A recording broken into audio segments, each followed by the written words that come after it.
tonight? What? But it's gonna be alright. Yeah. Cause me and my clique, we don't give a fuck. Trick Daddy, you got it, King. Let's go. If you want it, you can get it. Let me know. I'm about to break this thing up. Let's go. If you want it, you can get it. Let me know. I'm about to break this thing up. If you want some, come get some. What's up, ladies and gentlemen? I am your host, the Mastermind, Bob Rogers, and welcome to the FTW Future Focus. We got the whole crew here. Let me start off right next to me. He has the platinum voice.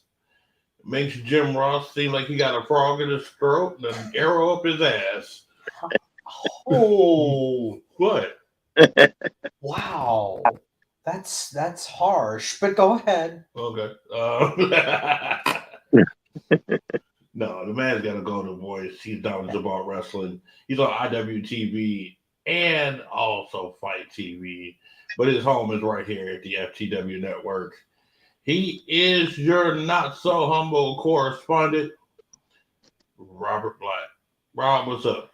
Oh, it's all right. I was just stopping by the studio today. Thought that I would do the show here with you remotely, and we're all good here.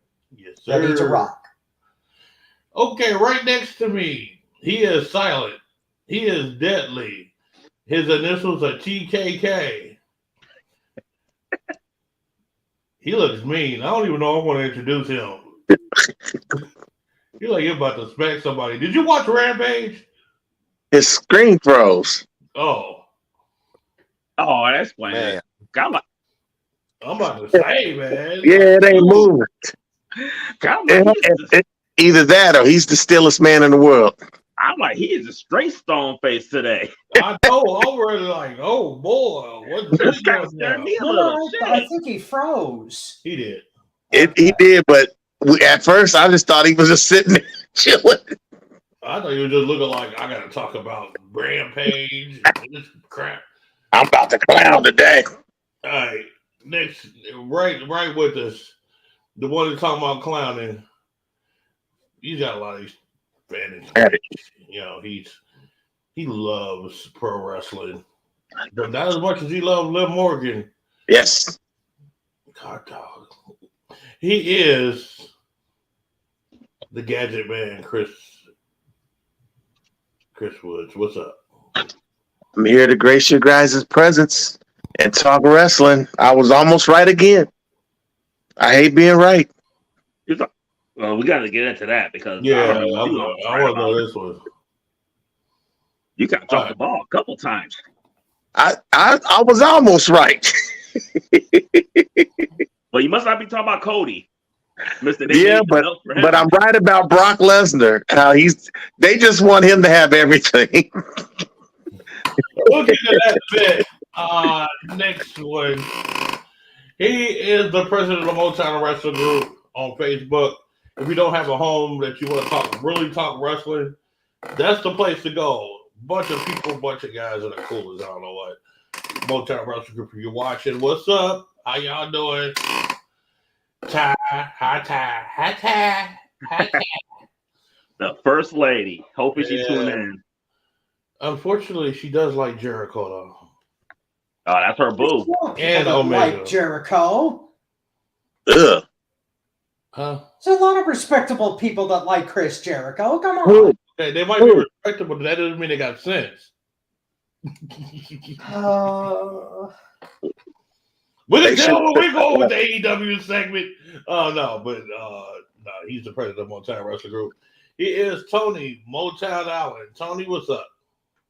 Looking forward to this. Let's get the cigar back this week. We got Uncle Phil on top of me. It's gonna be a good show. If I'm Uncle Phil, he does look like Jeffrey a little bit. So I'm just saying. Okay, I'm just saying. But that could have went worse. I thought he was about to call me Jazz and throw me out. No, I'm Jazz. But I own this house. You can kick me out. And I'm Ron Howard. Oh, snap. Oh, wait a minute. Hold on. Here we go. There you go. Man, I don't know what happened. I don't know. You had me freaked out. You had that serious look on there stuck. I was like, what the heck? This man mad, boy. As soon as I said Tony Khan, you was just like, oh. Had that face like, oh, man, I didn't say the wrong thing. That face had all scared. Well, technology is technology. Well, welcome back to the show, Marvelous Marcus Buckley. How you doing? All right, what's up, everybody? Beautiful. Not much. Yeah. And Tony's lighting this cigar. Let's light up this lineup here. First one we're gonna speak about, which trips me out. People are really pleased with Bad Bunny's performance that happened at Backlash. And I'm sorry, Rob. I don't see how you couldn't be pleased with it. It was cold. I mean, it was cold. I mean, hey, whoa. It wasn't just Rob now. It wasn't just Rob. Nope. I think Rob liked it more than Marcus. I gotta agree with you, yeah.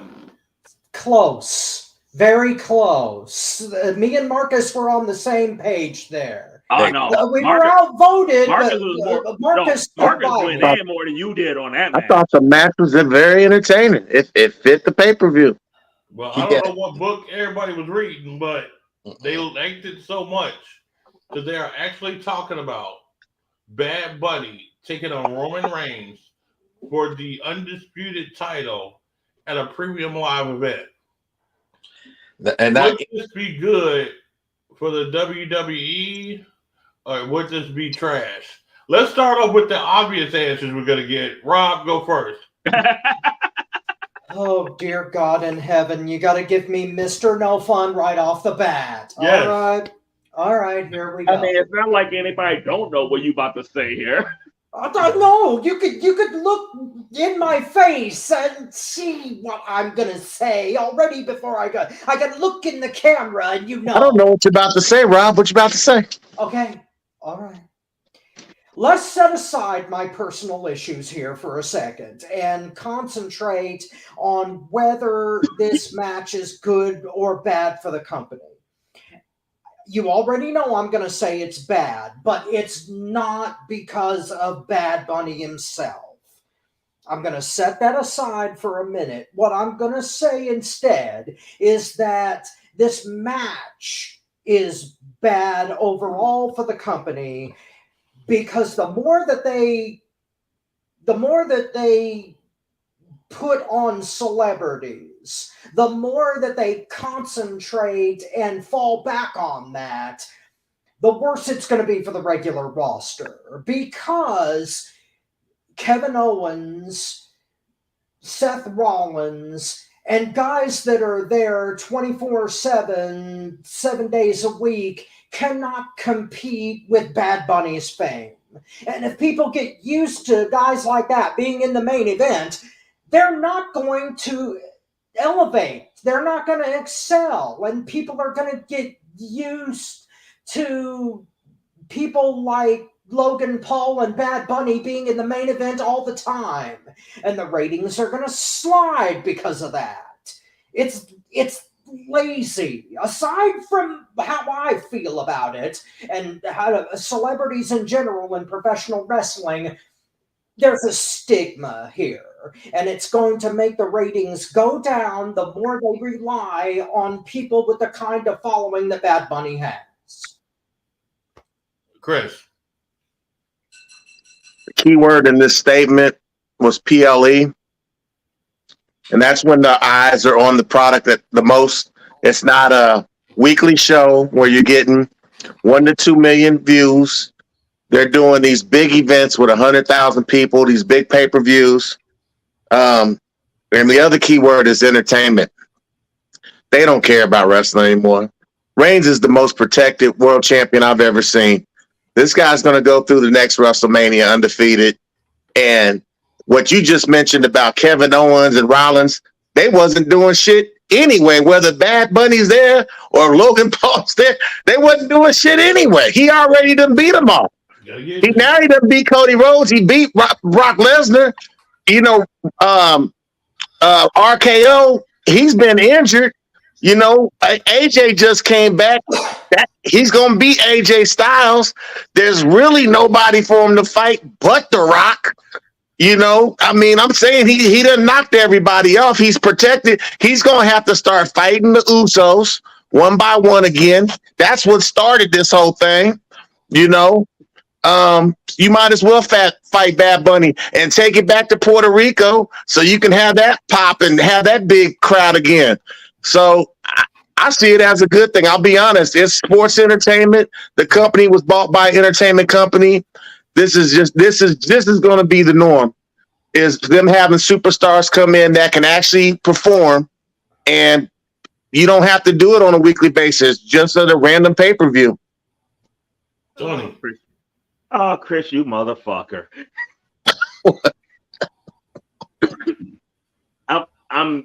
I got two different opinions on this because the rumor I heard was SummerSlam. Ooh. Which is dirt sheet. I'm praying that they don't do that SummerSlam. Do you put him out there in the Big Four? Absolutely not. At a regular PLE event, without a doubt, yes. In Puerto Rico, you'd be crazy not to because you'd be printing money. And I know a lot of people criticize, like, oh, he's taking a shot for somebody else. Name one wrestler in the WWE right now that hasn't gotten a shot at Roman Reigns that deserves one. Oh, I could name one. Yeah, me too. Yeah. So, Charlotte Flair. I'm gonna wait till my turn. Thank you for joining us on FTW Future Focus. but I mean, That but was like not the Chris said, contender you were looking for. but like Chris said, he's beaten everybody. Like all your top contenders, he's already beaten them. So it's not like he's still an opportunity for somebody that deserves it. Rob, you mentioned Kevin Owens. Kevin Owens had 2 or 3 opportunities at the title. I mean, so it's not like he's taking opportunity for somebody. And at the end of the day, it is a business. And this man is going to put some eyes on the product and can actually go in the ring too. I mean, he's not your typical celebrity. The man's actually is more entertaining than a lot of the wrestlers in the company right now. I'd rather see Bad Bunny out there in the ring than The Miz. I'd rather see Bad Bunny in the ring versus Maximum Male Models. I'd rather see Bad Bunny in the ring versus than a lot of these guys. Otis. There's people in the company that does not entertain me. Bad Bunny does. Otis, man. I like Otis. And they want YouTube numbers. They want all the other numbers that go along with the TV numbers. That's true. I mean, and at the end of the day, it's a business. So long as it's in a Big Four pay-per-view, I'm perfectly fine with it. I mean, Roman Reigns is the best in the business right now. But I want to hear what Marcus has to say. But Roman Reigns right now is the best in the business. No, I want to. You always go last. You're going to get the last word, Bobby. Yes. Don't be. Yes. Yeah. But Roman Reigns is the best in the business. I mean, Chris always says there's levels to this. There's nobody right now competing on Roman Reigns' level right now. But Yes, the whole thing on his Oscar. level. There's nobody in the men's division competing on his level right now. Damn. You can put him in a ring with like a Logan Paul or a Bad Bunny and still get a good match because match against Logan Paul was excellent as well too. Yeah. Yeah. You're right. You're right. Roman Reigns is probably the only champion you can pull that off with. Yep. I'm sorry. I think Bianca Belair versus Roman Reigns will be. No, just kidding. Marcus, go ahead. I don't think the Street Profit would be happy with that match. Hey, let her do the one-arm military press on him.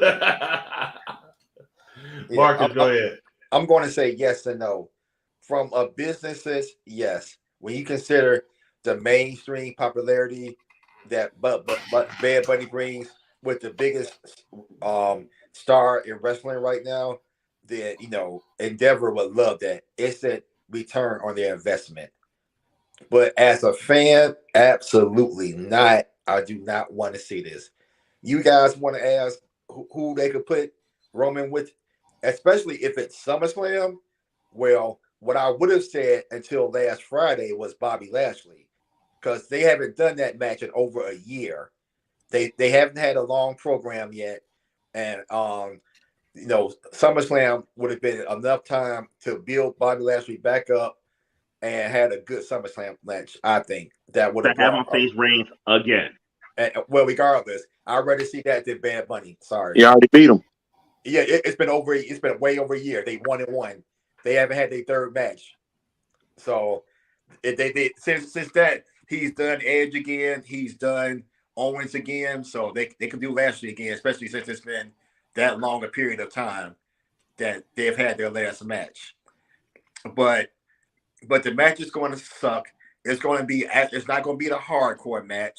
So Roman's going to have to carry Bunny for at least 30 minutes. And I don't think Bunny's even as good as Logan Paul. So as a fan, I don't want to see that match. But from the business perspective, I would say, yeah, it will be a good thing for all the popularity and mainstream attention that it will bring to SummerSlam if that's when they do it. Okay, gentlemen, just one small point here. You mentioned that Bad Bunny is going to bring eyes to the product, which may be true considering his subscriber base. The problem is how many of those eyes are going to stay on the product when he's not there. They got to just get him to the door. Well, it's. I mean, peace. Okay. Me personally, I work in sales. If you could get them in the door and I could try to keep them, that's my job. Yeah. It's a numbers game, Rob. I want an opportunity to try to keep them. There you go. Yeah, the numbers game, Rob. If he brings in an extra, if he brings an extra 250,000 viewers and you only keep 25,000, guess what? That's 25,000 viewers you didn't have before you booked them in that match. Time that about $50. Well, okay, fine, but that's not permanent. I mean, if we're talking about Bad Bunny fans versus professional wrestling fans, who's going to stay when Bad Bunny is gone? Bobby, you can answer this one. Like, my rebuttal is probably going to answer all that. This is a good thing for WWE, and on many different levels. First of all, let's talk about the consumer part that we're talking about right now. Yeah, Bad Bunny's fans will cross over. And let's just say out of they said he had 25, 40 million fans on his thing. Yep. Let's say he gets about 5 million to come over. Now, granted, some of those are already professional wrestling fans. But they might have been professional wrestling fans that left and coming back and said, oh, they brought Bad Bunny. Let me go check it out again. So he's getting those people to come back. And when you come back, you're going to stay a while. You know what I'm saying? That's probably 20% of his fans. So he's gained 1 million right there. Then you say the new fans is like, oh, this is pretty cool. He's a young guy. Bad Bunny did it. He's my hero. I like his bunny tails and all that stuff. Okay. Let's go ahead and give him another 5%. That's another 500,000. You've gained 1,500,000 people right there. They're going to want to go to the shows. That turns into an average $50 a ticket. That's $65 million right there. $75 million. You know what I'm saying? The business side, yes, I get it. Now, on the wrestling fans side, this is where I have a problem because too many people want to be gatekeepers, and we forget where we come from. Let's just be real. Wrestling was not as popular until, and I hate to say this because I don't like giving this guy credit as much, but Vince McMahon did the crossover with music to start WrestleMania. WrestleMania would not be big as it is if it wasn't with crossover with music and pop culture. So guess what? WrestleMania was built on that. Yes, that's what I'm saying. So guess what? You got to have that element in there some and appease to that element some so you get those fans and you keep the wrestling community going. It's a continuation. It's a small fraction that will stay, but we have been accustomed, especially it seems like from the 90s until now, that it doesn't have instant results and you get the mass results right now. It's a bad thing. And that's ridiculous. You have to grow it. You know what I'm saying? You start off with a seed. Eventually, 20 years from now, you get a tree.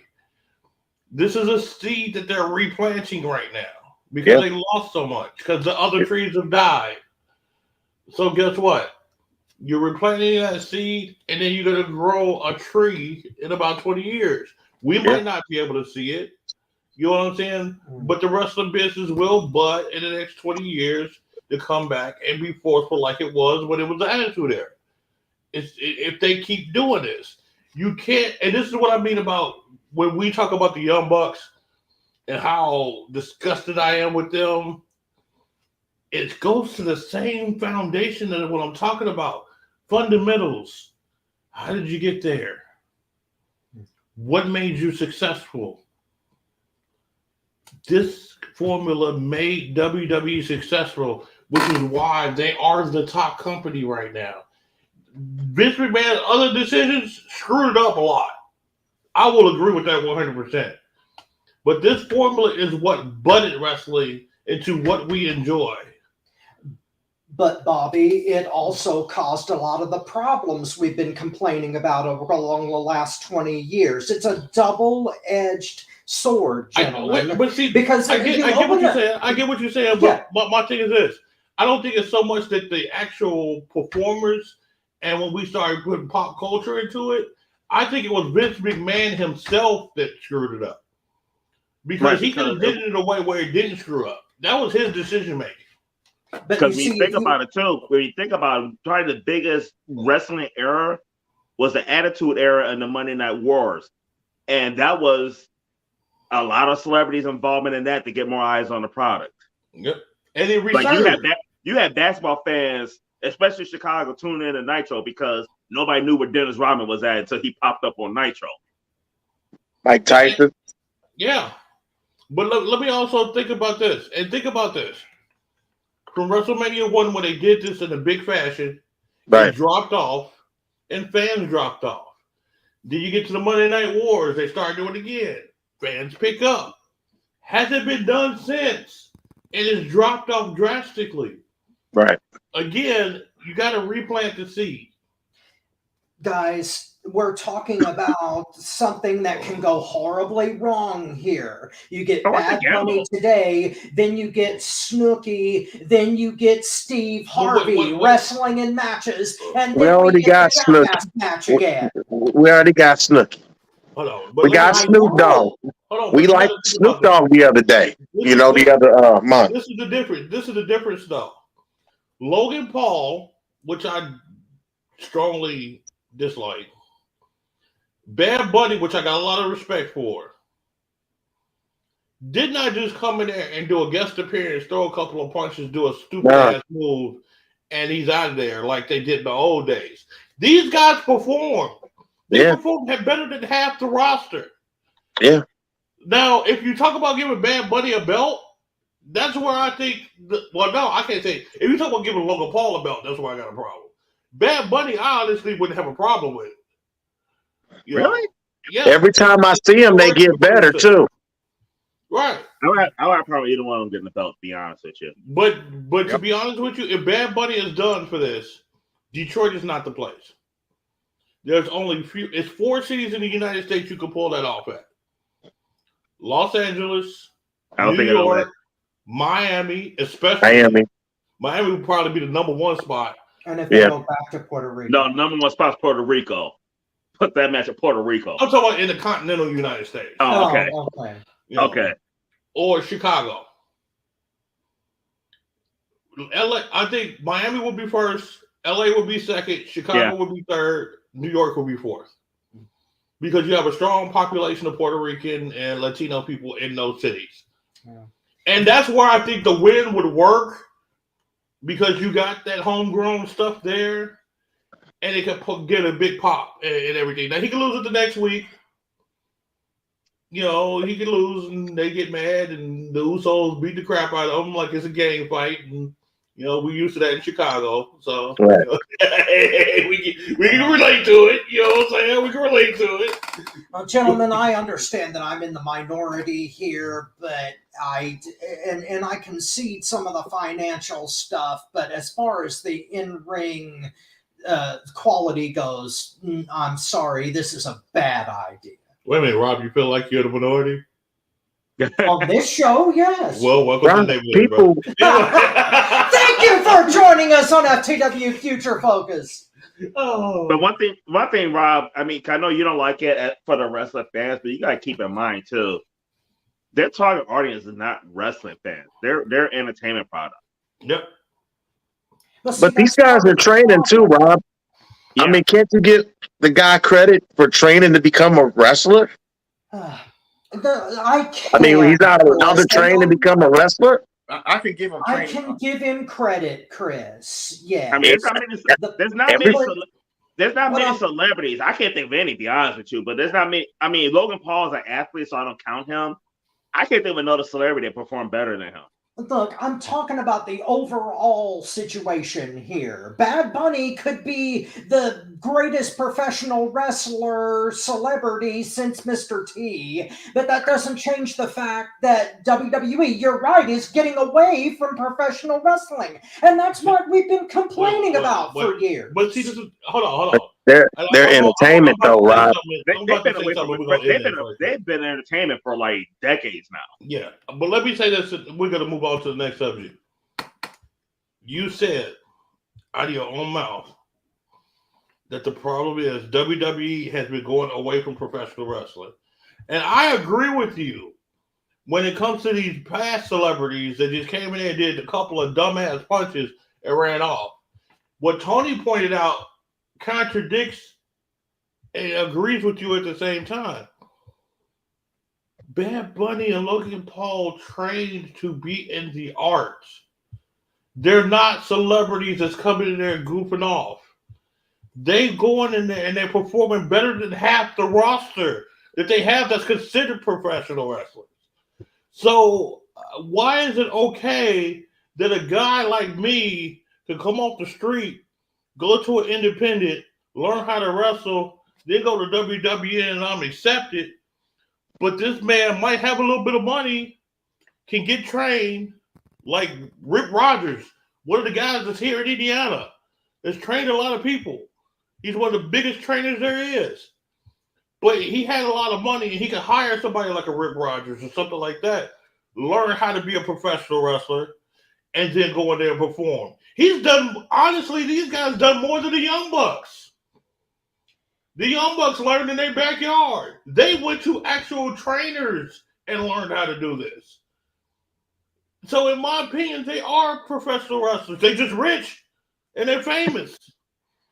More than the Young Bucks. Young Bucks were jumping off the roofs in their backyard and never got formal training. I'll tell you what, I'll give them a chance and we'll see. But I'm much less optimistic than the rest of our panel. That's a win right there. We swayed Rob. Yeah. You moved me just that much. Hey, that's a script. Is that a win or what? Yeah, that's a win. I'll take that. We were clowning. We was like we was on Law and Order. We was clowning. Okay, before Rob changes his mind, what's next? All right. Next. Oh yeah. It's some big controversy going on this one. Oh, I'm ready to choke people on this one. Remember we watched Backlash. Tony, did me and you watch it? Yes, we watched it together. Okay. Remember the one-on gorilla press slam? Yeah, I remember the move. Everybody's tripping over that. Everybody sit up here saying that it was Bianca's fault and Bianca's like Nia Jax and all this crap. Can I go first on this? Yeah. All right. First of all, hold on. Let me say this. Let me start by saying this. Me and your private conversations that we had during the match is private conversations. We can't release that out here. Oh, no problem. First of all, how many bosses do we see a week? Like, why? I don't get why people are trying to crucify Bianca for a botch. I didn't hear people saying shit about when Liv Morgan missed the goddamn table. I did. Yeah, y'all said shit. I mean, and they said something on the next week. Outside of us, and if that wasn't your boo, we wouldn't even talk about it as much. But botches happen all the fucking time in wrestling. Sometimes botches happen, and the casual fan doesn't even realize it. Fans are not trained to do this. Fans don't know what's going on in the ring. You don't know whose fault is who. And You shouldn't be criticizing either one of these ladies. It's not even a matter. I mean, in my opinion, it's not even a matter of if it's Bianca's fault or it's Io's fault. Because guess what? The move didn't go that well, but they kept going and made the shit work. And we all agree, and a lot of people outside this podcast agree, it was the best match of the night. If not the best, top two. So people need to get out this shit, get off her ass, stop talking about one moment in the match, which in all honesty, I mean, may or may not have been Bianca's fault. It could have been Io's fault. It could have been a combination too. It doesn't matter because the botch happened and they still executed an excellent match. Can we just give these women credit for what they did in that ring, even with the botch? Because we've seen a lot of botches in the past where it just fucked up the match. These women are professionals. Mistakes happen. They're fucking human. Get off Bianca on that shit. Marcus. Well, I commented on this last week, and Bobby pointed out that it was more Io's fault than Bianca's. But to me, I'm gonna echo pretty much what Tony said, regardless of whose fault it was. The thing was, it was an impressive looking move. Io was able to continue the match, and it's not like she's going to miss several weeks or months of time due to that. I mean, she appeared on SmackDown, or was it Raw, whichever show she's on. I can't remember now. But she wrestled right after that. Right. So, I mean, she appears to be okay or working. If she's injured, at least she's working through it. So, like Tony said, things like this happen all the time, unfortunately. And again, she's not on the shelf for a while and have to start her momentum over, again. So I'm not really sure what the big deal is. It's like, let's just move on from this. Real quick before you call on this person, anybody criticizing Bianca for that spot or even criticize Io Sky better not be AEW fans. For all the fucking bosses we see there, show after show, night after night. And those bosses are bigger. Damn, Tony! Than that shit. So, I mean, I don't know me going a tirade, but if y'all are AEW fan, y'all love AEW, y'all can criticize that shit. Y'all can kiss my ass. Okay, Chris. So, it was a timing issue, and it wasn't either of the women's fault. That crowd was so loud. You can see Bianca mouth it to whatever she might have been saying, I'm about to turn you, to Io, and I don't think Io heard her. So she didn't go to tuck. You know how she would have tucked when she went to throw her? I think the crowd was too loud because you see Bianca mouth some words to her, and Io didn't do anything. She didn't move. So I just thought, that I was like, I think she didn't hear her say, I'm getting ready to toss you. You know what I'm saying? I don't know. It looked like it was just miscommunication between them. And I think normally under normal circumstances, I don't know if they count it off or she just says, let's go. But I thought Io just didn't hear her. And that's why she fell flat on her face. So if you could tell me some kind of secrets of how y'all do it, that's what it looked like to me from observation. Watch it again. You can see Bianca mouth something, and Io just stays flat. I was like, damn. But we got a professional on the show, so you want to hear the secrets behind it. That might be I don't know. That crowd was loud as fuck. You know what I'm saying? Bianca might have not said it loud enough. That's what I thought. I was like, damn. Because it's ironic she was talking at the same time she went to throw her. So that's why I was like, maybe she told her she was getting ready to throw her, and Io just didn't hear her. Okay. I'm going to speak for me and Rob here. And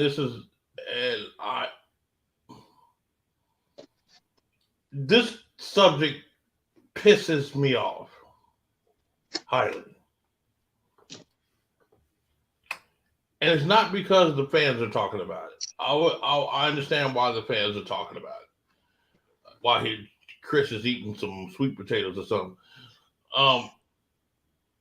It's not the fans that's talking about it that's pissing me off. It's the veterans in the sport talking about it pissing me off. Let me explain why. I did make the mistake last week of countering the controversy on air, and I shouldn't have. I'm not perfect. I make mistakes. But when it comes to certain things in this business, only the people that's in the business should know how certain things are executed.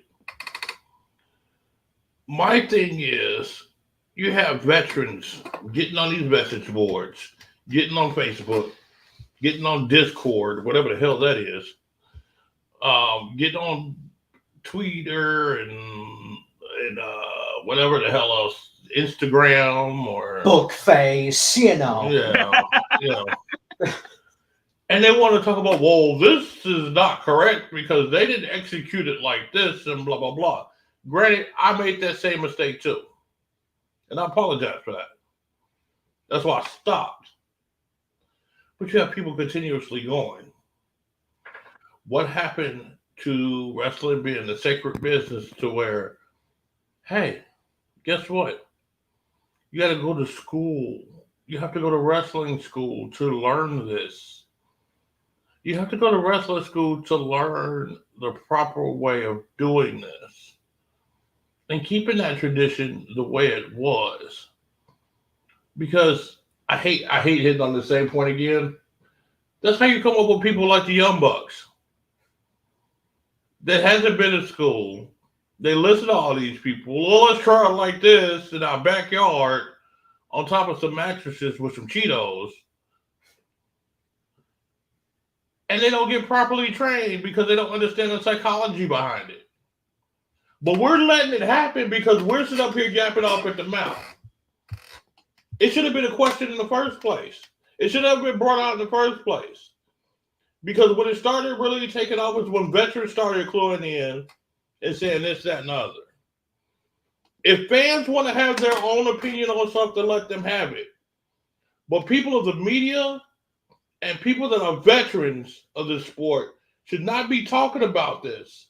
Because this is giving trade secrets away. It's like giving how you trade stocks or how you make a car. You got a hydrogen car and you tell everybody how to do it. You don't think that Chevrolet is listening and gonna try to pick it up and make a car. But we want our business to be sacred. We complain about people coming in and don't know what the heck they doing and blah, blah, blah. Well, stop giving them the roadmap so they can try to imitate it. Bobby, may I interject one small thing here? What? The Young Bucks suck. Okay. No. What I was going to say is that the mark of a true professional in wrestling is the fact that even if something does go wrong, the show goes on. And Bianca and Io did not stop the match because of anything that happened, botches or otherwise. And that's the mark of true professionals. And the fact that they didn't skip a beat in that match is the true thing that we should be focusing on here. Because I concur with Tony. Everybody agrees that this was the match of the night at Backlash. And the reason it was is because both of those ladies gave us 100% of everything they had. 150. Yes, 150. And the fact that people are focusing on one little thing that might have gone wrong is a ridiculous thing to do. Because botches happen all the time. Yeah, look at AEW. Well, botches happen everywhere, but especially AEW. Oh, this just isn't AEW got a high number of them. This is not my show. I love Mental Will. No, but I'm serious. I mean, this guy. I mean, that whole match. Let's take the Bianca's in the match. Mm-hmm. But then you got to take the match of some of this Vikingo, El Kingo, El Flippo, El Duo, whatever his name is. To me, what was more interesting? The girls. Because they told a story in there. El Vikingo, Kingo, El Flippo, all he did was do flips all over the place. And I'm not going to say it wasn't interesting. It was kind of crazy how he did that stuff. But as an overall match quality for me to watch over and over again, I could watch Io and Bianca's match 2-3 times in a row. I wouldn't mind doing Io 2-3 times in a row. Sometimes the botch adds to the story of the match too, though. Because it makes it look real. Yeah, like that Charlotte botch with Rhea. Yeah. Or when Nia Jax broke old girl's nose. Well, no, Yeah, man, made her a no man. match is ever perfect. No. Nia Jax turned her into a man. Boy. The man. Thank you for joining us on FTW Future Wait. Focus. I just thought about this. She was married to Seth. She wasn't married to Seth then, and Seth was dressing okay. Right. She got with him, and then she calling herself the bitch. Yeah, something's going on there. She is the man. Thank you for joining us on FTW Future Focus. Oh. We're up to 5, I think. Okay, let's go to the next subject. Please. Oh man. Excuse me. We got to get the strap away from that one. Thank you for joining us on FTW Future Focus. Seth is got to get the strap on out his ass. Thank you for joining us on FTW Future Focus. All right, seriously though, we got a match coming up at the Night of Champions that I am totally confused about. When they made this announcement for this match, I'm like, "Rrr?" I did the Scooby-Doo on this one. How in the world you got Kevin and Sami Zayn defending their titles against Roman Reigns and Solo Sikoa? Yes, Roman Reigns. Yeah. And Solo Sikoa. The undisputed heavyweight champion of both shows that got condensed into one. Acknowledge your daddy. The man has still got 2 belts. Even one of them don't count. It's hilarious. And he's now going after the tag team titles in Saudi Arabia. 2 more belts. Now, hold on. Yeah, which is 2 more belts. Yeah. You know, what they gonna call them? Roman 5 belts? You know. Shawn Michaels and Diesel did the same thing. No, Shawn, why you gotta mention? Anyway, I'm gonna go first on this one because I told Tony something that I thought was gonna happen when they were doing the promo. You personally commentated for this gentleman. I was telling Tony about. Mm-hmm. All right. Oh God! Now, why is his name slipping my head right now? The one Don't Die Miles beat for the title in NWP. The Samoan.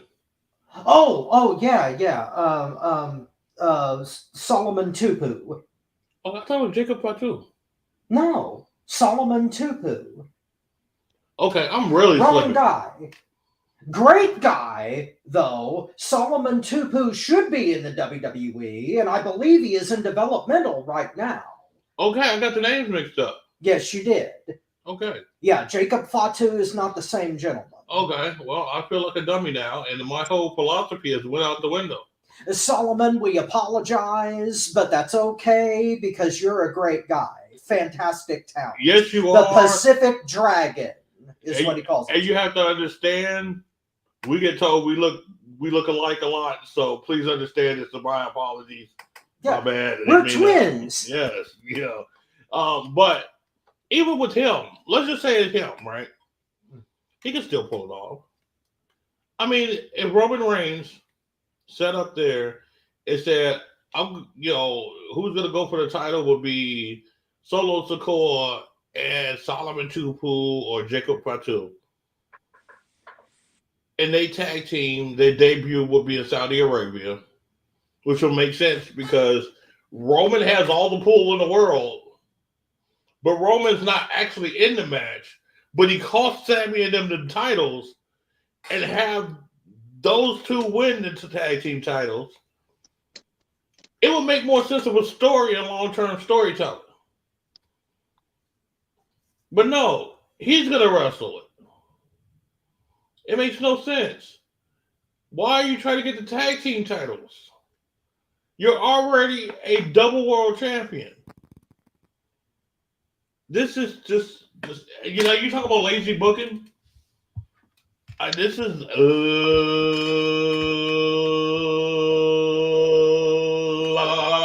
lazy booking right here.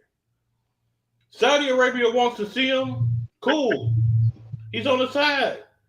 He's cheating. He's helping out. He's involved with the match. But he should not be in a tag team match. And that's maybe I'm wrong, but I just don't think he should be involved. Chris, take it over.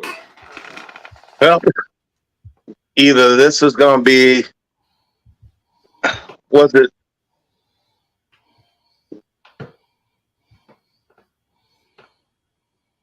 I can't remember who was it.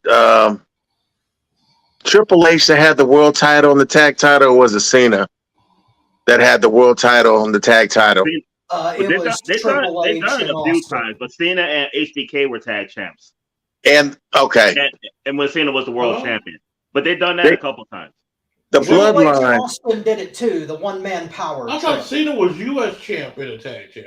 No, when him and Michaels wrestled for the world title at WrestleMania, they won the tag titles before their match. Yeah. So and like Rob said, in the two-man power trip, they had one had the IC title, the other one had the world title, and they were tag team champs. Yes. This sounds like Vince McMahon.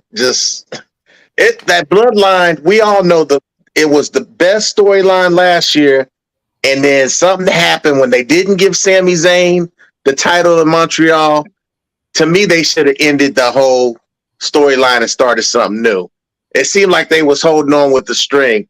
The only thing I can think of is a swerve where the Usos prevent Roman Reigns and Soko from winning the title, and then they start a feud with the Usos going against Roman Reigns and Sikoa.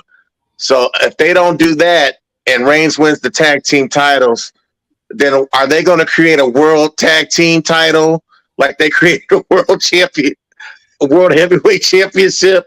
I mean, are they just going to create a belt anytime Roman Reigns takes the titles? There's nothing else to say if he wins these belts. I don't know what else to say.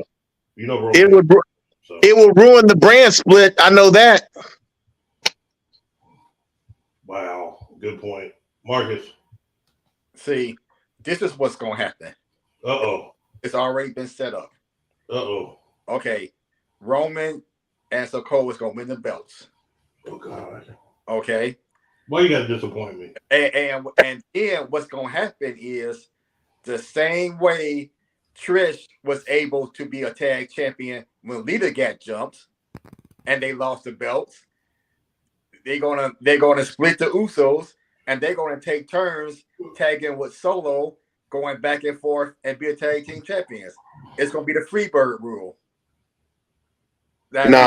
Now, he's pissed off at the Usos. Now I'm not being serious, but don't be surprised if it's some kind of hot garbage like that. It's already hot garbage. Now, I don't understand this whole thing.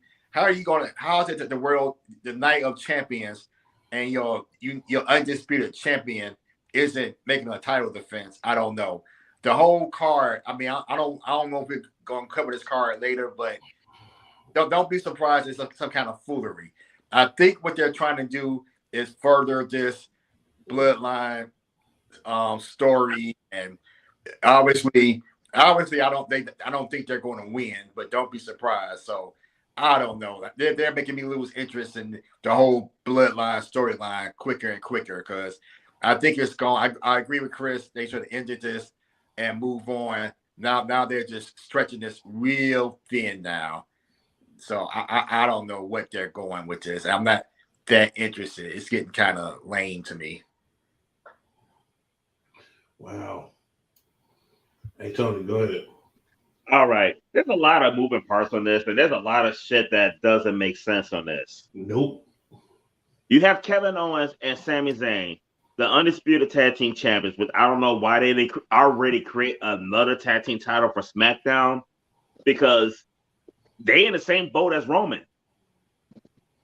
You have a draft, and this concrete draft, Raw versus Raw, SmackDown versus SmackDown. But for the tag team titles, you got Raw versus SmackDown.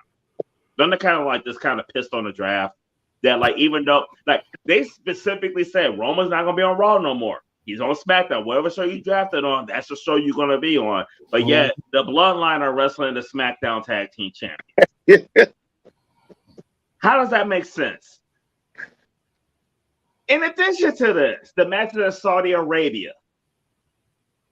The foolery is going to happen before we even get to the match because the last I heard, and correct me if I'm wrong, Sammy can't even go. Right. That's what shocked me. I was Sammy shocked. can't go to Saudi Arabia. Right. So this is going to end up being a handicap match, which is what I think is going to happen. I think they're going to play Ingo where like they're going to record like Sami Zayn getting jumped by the Bloodline and getting injured, and he won't be able to compete. And it's going to be Kevin Owens in a 2-on-1 handicap match, or somebody else going to sub in for Sammy because you booked this match in Saudi Arabia with two teams in different brands to wrestle in a country that half the tag team champs can't go to. Can somebody help this? I'll try. Preach. I'll try to help you. Okay. You guys have rightly pointed out all the stupidity that's going on here. And that is perfectly valid. I agree with Marcus in that it's more than likely Reigns and Sikoa are getting the belts. But we don't know logically whether they're going to hold on to more than one pair of straps. They may use this to finally split the tag team titles up again. And if they do an injury angle in order to keep Zayn out of Saudi Arabia, then they can justify keeping the Raw titles on Zayn and Owens while giving the SmackDown titles to Reigns and Sikoa and having the Usos turn on them in order to get the blue straps back. That's the only thing that makes sense, but they're probably not going to do that because they're protecting Roman Reigns with Kevlar. And that is part of the problem I was pointing out with them not making new talent. They can't elevate anybody that will take on Roman and realistically beat him except for Lesnar. And we've already seen that match 5-6 times in a row. 80. Well, the point is that we cannot realistically believe that Roman can lose this damn match, can we? But, and that Rob, is a like they're serious protecting problem. Solo as well. Like Solo's been on dominant run. Like they booked themselves in a corner on this. Exactly. And I'm hoping that I move you guys with this argument. That'll even it out a little bit. But this match is a cluster within a cluster within an onion of cluster. This is a big clusterfuck, Rob. You could say it's a clusterfuck. I don't want to drop F-bombs all the For you, time. Rob. Maybe one or two a show. Because when I finally do say the word fuck, I want it to echo through your brain like a bell. Like it just did. It just echoed now. There you go. But anyway, my argument stands. This whole thing is stupid. It's a stupid burger with a side order of idiot. It's stupid before the match started. With the brand split.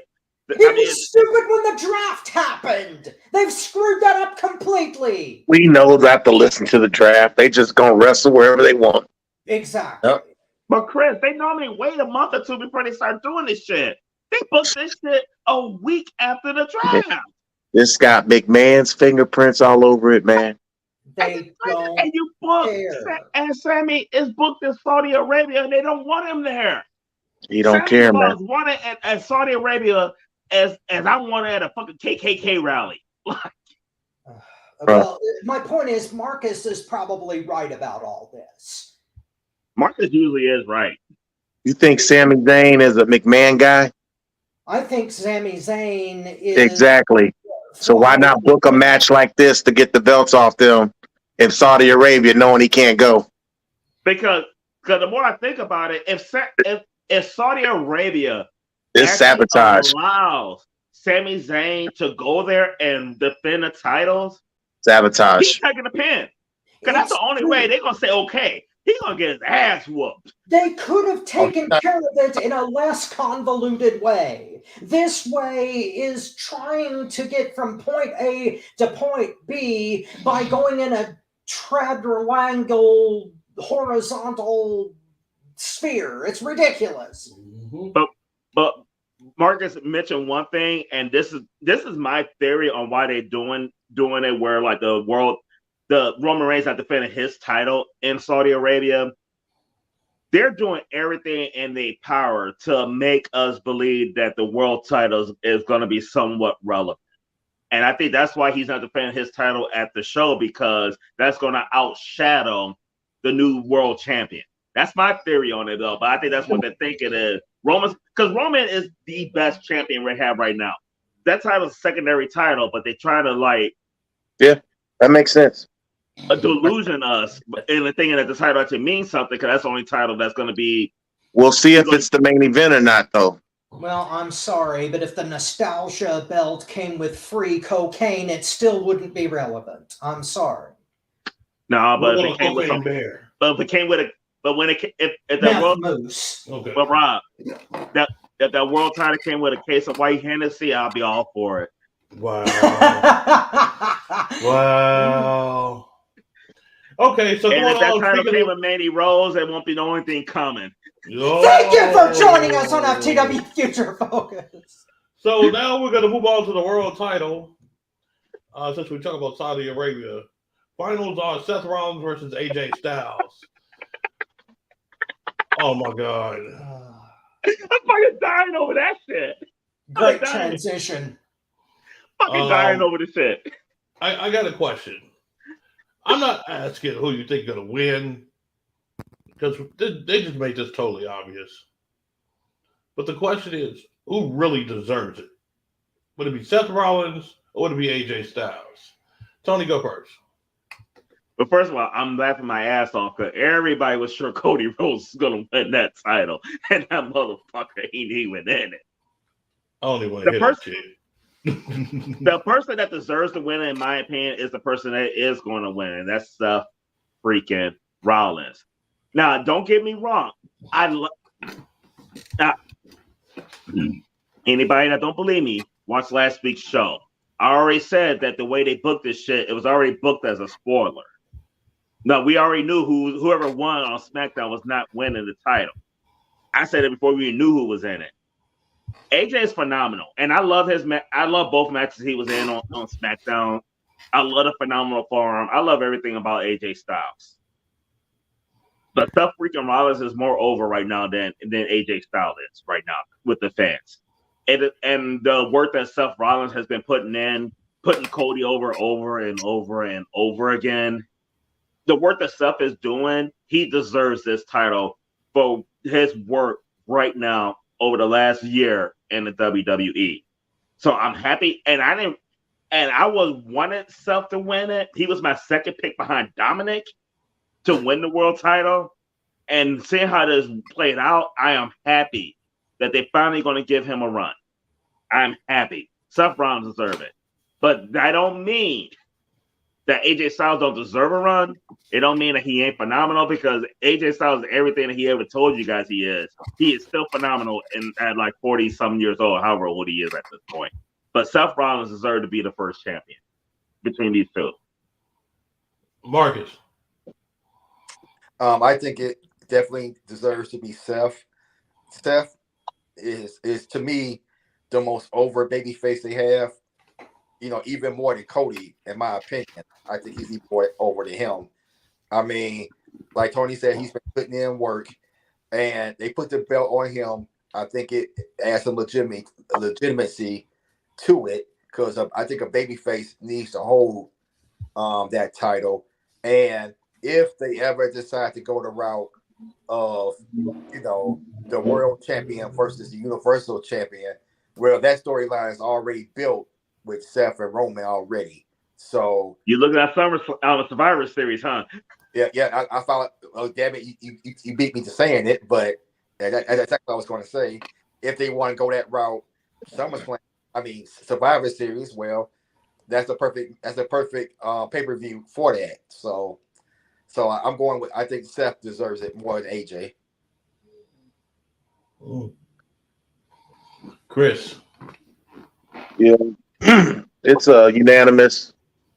And I still think the belt was designed for Cody. I don't care what the fuck Tony said. Just because he didn't win it in this tournament doesn't mean they didn't put it where it needs to be put right now. You also thought Cody was going to win at WrestleMania too. So no, but I did say Seth. Remember, I said if they do it right, I would give it to a Seth or an AJ because I think they can get guys over. But you saw. I'd say also Theory too. You saw Lesnar look at the belt. My feeling. And I got a sneaky feeling they're gonna get it. Cody's gonna get it, and Lesnar's gonna beat him for it. And I just see it. It's this belt's gonna end up on Brock Lesnar. McMahon's gonna put a belt some way somehow on Brock Lesnar, so Raw can be Lesnar's show, basically. They don't need to put the belt on Cody to put it on Lesnar. He's got to win it from somebody. He might as well. They got a nice little rivalry going. I think Rollins is going to eventually turn heel or something. You know what I mean? He can only be babyface for so long. And they don't have a lot of heels on that show, to be honest with you, on Raw. But they got Dominic. It's babyface heavy. But they got Dominic. Yeah. Rock. Okay. Basically, all of you guys have the right idea. It's more or less guaranteed to be Seth. Now, as far as who deserves it more, that's kind of a moot point because the title itself really is a consolation prize that just puts a belt on Raw. Right now, Roman Reigns has been demoted to the SmackDown champion. So that's really all that is. We're going to get a great match out of this. Nobody doubts that. Rollins versus Styles is going to be a fantastic match, but that doesn't mean that either one of them deserves it more. If I have to choose one, then it would have to be Rollins because AJ was out for a long time. And if he had been able to stay on SmackDown for as long as Rollins has been on Raw, then they might be evenly matched as far as who's over more. But Seth has been doing the hard work. Tony is right about that. So giving the belt to Seth makes sense. It makes a hell of a lot more sense than giving it to AJ because he's on the wrong damn show and they need to have rules. But calming down. They do need rules though.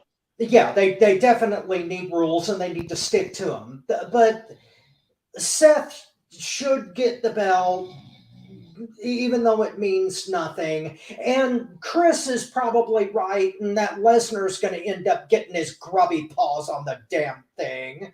And I could care less. Bobby? Oh.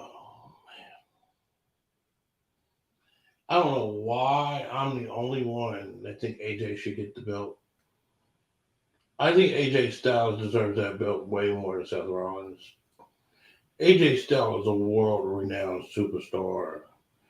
This dude has been wrestling all over the place, getting titles, taking names, been in different federations.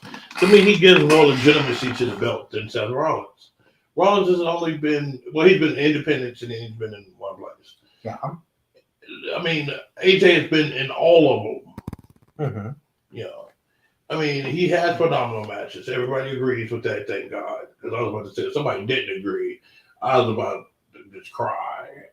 But AJ is so good till you have to reach to his level. Seth Rollins has music. Okay. Oh.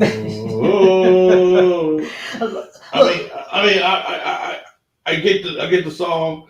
I get he's over because of the song, but I'm looking at the matches. I enjoy AJ matches way better than I enjoy Seth Rollins. So the execution in the ring, sorry, I gotta go with AJ. AJ deserves the belt way more than Seth Rollins. Well, Bobby, we've been talking about great matches that are 5-star material, but yet they don't have a great story behind them. This is an example of that. If AJ wins the belt, and I'm not saying that it would suck if he did, but if he did, it wouldn't make any sense in the context of what they've set up. That's the only reason, that and the fact that he's been out for months. And Seth hasn't. Huh? My thing is, he could be out for 2 years, and I like his matches better than Seth Rollins. I mean, the man. I mean, look who he's faced. Look at the matches that are up there in all-time great matches. Matches, and you count AJ Styles, and you count Seth, and I guarantee you, AJ doubles or triple the amount of Seth. But Bobby, in the last 20 years, AJ Styles has been one of the top 10 performers of all time. Yes. Yeah. Okay. Seth Rollins doesn't crack the top 20. We're going to get a great match out of this, but ultimately it's going to mean jack and shit. So Bobby, you rather give AJ the title after being out for over almost like a half year? AJ's injury prone. Yes. Right. I mean, he just got back and going to put the world title on. Listen to my words. Right. It's 3 letters. Why? Because he deserves it. Email that straight to me. And S, I don't know, I give a shit. Because he should have it. Yes, he should have that title. He should be the first one with that title. He should carry it for a couple of months, and then he should lose it. I mean, I don't know if y'all agree with in live chat, Jay Taylor said that Seth has great matches too. He had better matches in 2022. He had better matches in 1 year because AJ was hurt. That's just like saying, oh, well, guess what? LeBron James scored more points than Michael Jordan in his career. Well, you played 8 years more than the man. Right. Oh, wait a minute. They do that now, don't they? Look, on the real, AJ, you cannot deny he has better matches than Seth. Absolutely. No, I give you that, though, but for what they're doing right now. What have you done for me lately? That's how it is. Put the title on somebody based on a career. It's a wrestling. What have you done for me lately? Right. It's like a marriage. Right. So what has AJ done lately? He hasn't wrestled. Right. It's about what have you done for me. What are you doing right now? But he did look good on Friday. I ain't gonna lie. I was like, that's the old AJ right there. Man, that's the old AJ. Like, when I SmackDown, I missed AJ. Like, it was like, man. Hey, now Reigns has another guy to fight. Now he's got some fresh meat to go after. You know what I mean? I'm legit looking forward to that. If they don't give him the world belt, they better give him Roman Reigns belt. I mean, that's what he's got because Gunther's on Raw, so he ain't gonna get Gunther. Oh yeah, they I can't wait for that. They gotta get with that. They kept him far away. They don't never talk about that. They are protecting Roman Reigns like a federal bank. Hell yeah. Okay, so we're going to the moment that you tapped out. Somebody go spanky on the ground. Marcus, go first. Are we doing tapped out or moment of the week? Tap out first. Oh, it's tapped out? Negative, then positive. All right. My tap out is Ooh. I don't know what's going on with this Otis stuff where they had Gable and the chick in the corner with him. I just don't even. This is why they pick on my Otis? This is that Vince has been in charge for a long time. You know, despite what people are saying, because the fact that this story is still getting TV time. What to say about this? I mean, this is just ridiculous. Making do a damn model, and I'm just. I wish would they put us out of misery and let Gable be the singles and do something with. I mean, this is just absolutely ridiculous. That this gets TV time every week. What's happening with this? That's my tap out. But Otis also draws the hot women. Before Maxine Dupree, it was Mandy Mandy Rose. Rose. Tony, please stop. Please stop. Tony. If it makes McMahon laugh, he puts it on TV. I think it's one of the things that makes him laugh. And it makes me have hope. I'm like, if this fat motherfucker can draw these bitches, I got shot with Mandy. Dude. Thank you for joining us on FTW Future Focus, the Otis edition. They probably paid Mandy more to do that than her OnlyFans paid her to do that. Thank you for joining us on FTW Future. Man. So do we call him CM Otis? Thank you for joining us on FTW Future Focus. Oh, we'll to 11. Man. Wow. Oh, okay. Marcus went first. Chris go next. All right. Well, I thought after Super Cena, we would never see a dominant wrestler unless it was like I guess a Roman Reigns or a Brock Lesnar. But no, the most dominant wrestler in wrestling today. He's the first to 100 wins in AEW. He won like 27 times in a row. Yeah, none other than Orange Cassidy. What? When I saw the stats on Orange Cassidy, and they were like, and then the other words that came out, Tony Schiavone, he's the most dominant wrestler in AEW history. I almost fell out my seat. Hold on. Are you teasing me? I almost fell out my chair. Is that serious? Oh yeah, I forgot about that. I forgot Yeah, because Moxley was like 32-1 at one time. But Tony Schiavone goes, the most dominant wrestler in AEW today. Orange Cassidy. I almost fell out. I was like, you're not playing. that was Chris. What? I'm asking you directly. You're not playing. I'm not playing, man. No, Marcus they did his stats and everything. They showed his stats like he ain't lost in like over a year and a half. And he hit 100. He's the first wrestler to hit 100 victories in AEW. Oh my God. I was like, are you? And he had a good match actually on Dynamite against what's his name from Jericho's little thing. It was a pretty good match, but I couldn't believe it. I was just like, my jaw dropped. Okay, but Bobby, let me ask you this. Oh my God. Otis, MJF, Orange Cassidy. CM Otis. There's no question. Otis. I gotta go with Bobby on that one. Otis. Okay. Why is there a question in that one? Otis. Well, because they're both gimmicks, so I'm just asking you which gimmick is worse. No, the Orange Cassidy's is worse. Orange Cassidy is worse. I'm sorry. Okay. I'm taking up time. I just want to because I don't want to take up time. I will go on my rampage about that. Tony, go ahead. My You Tapped Out moment of the week was by far the most delivered spot that I saw this week. Don Callis turning on Omega. That just shit had me like, why? Why? Like, why do I have to watch that shit? Like, and then the fans didn't even pop up. There was no reaction of it. Nobody gave a shit. Like, what the fuck? Tony Khan. And I know, Bobby, you always say, like, oh, the elite in his ear. Tony Khan's been watching wrestling long enough to realize that was not a good idea.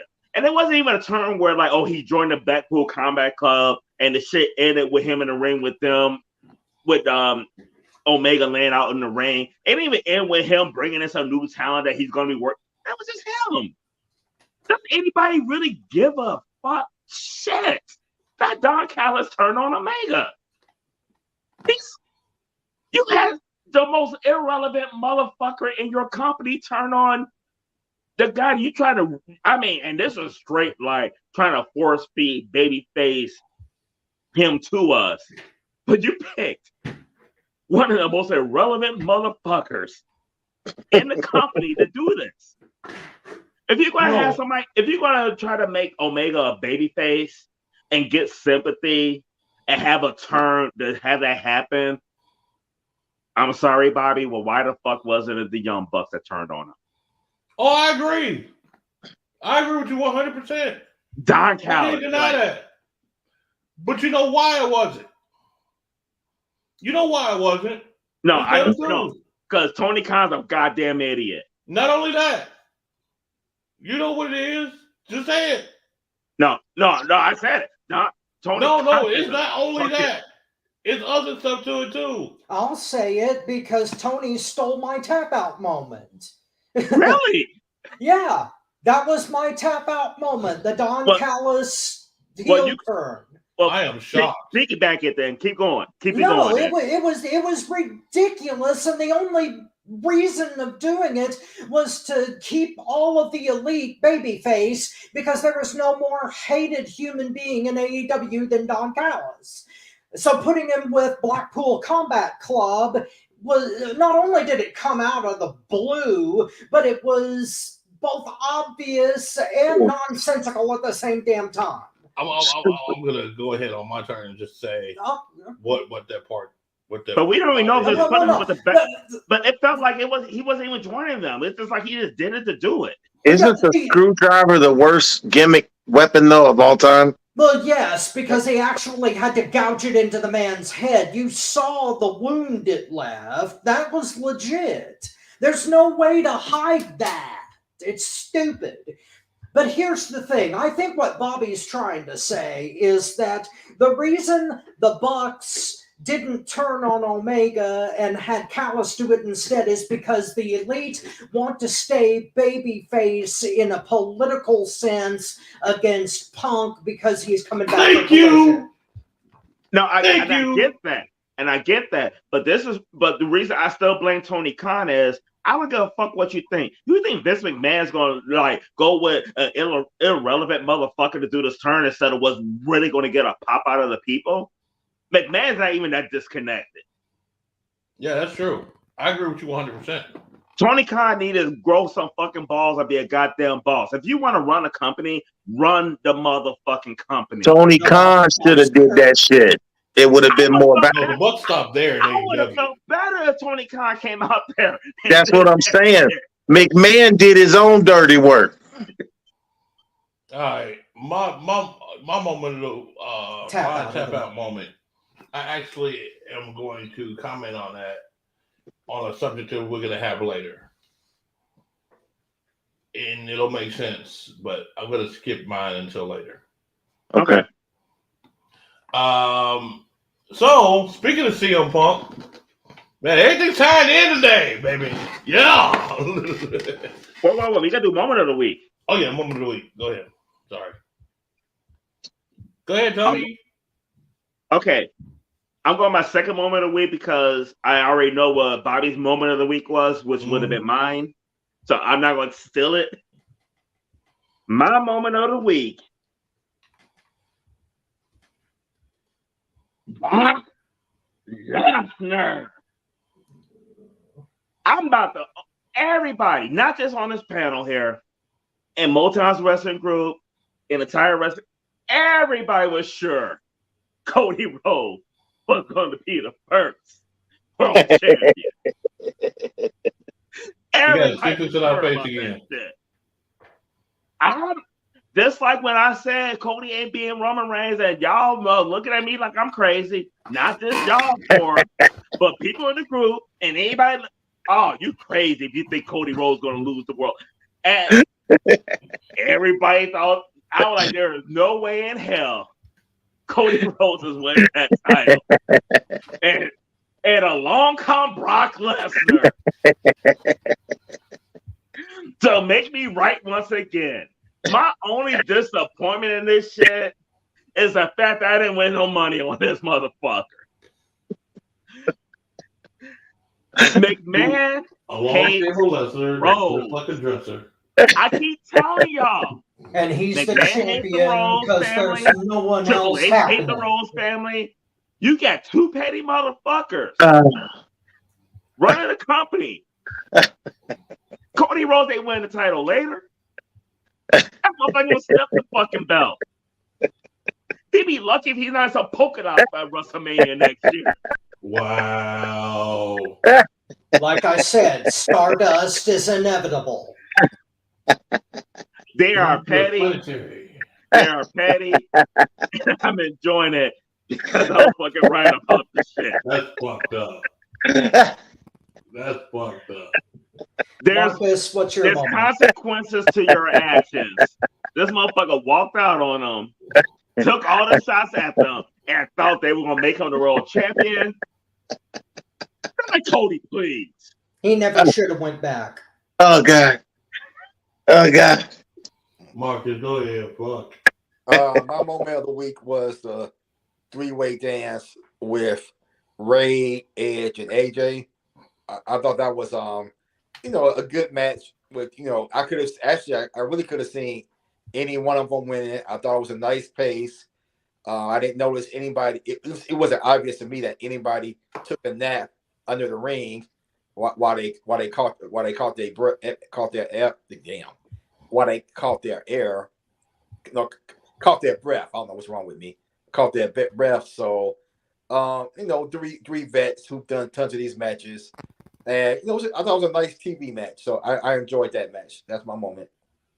Before we move on, Marcus, I forgot to tell you, Jay Taylor in the chat, when you did your tap out moment, he said, "Thank you, Marcus."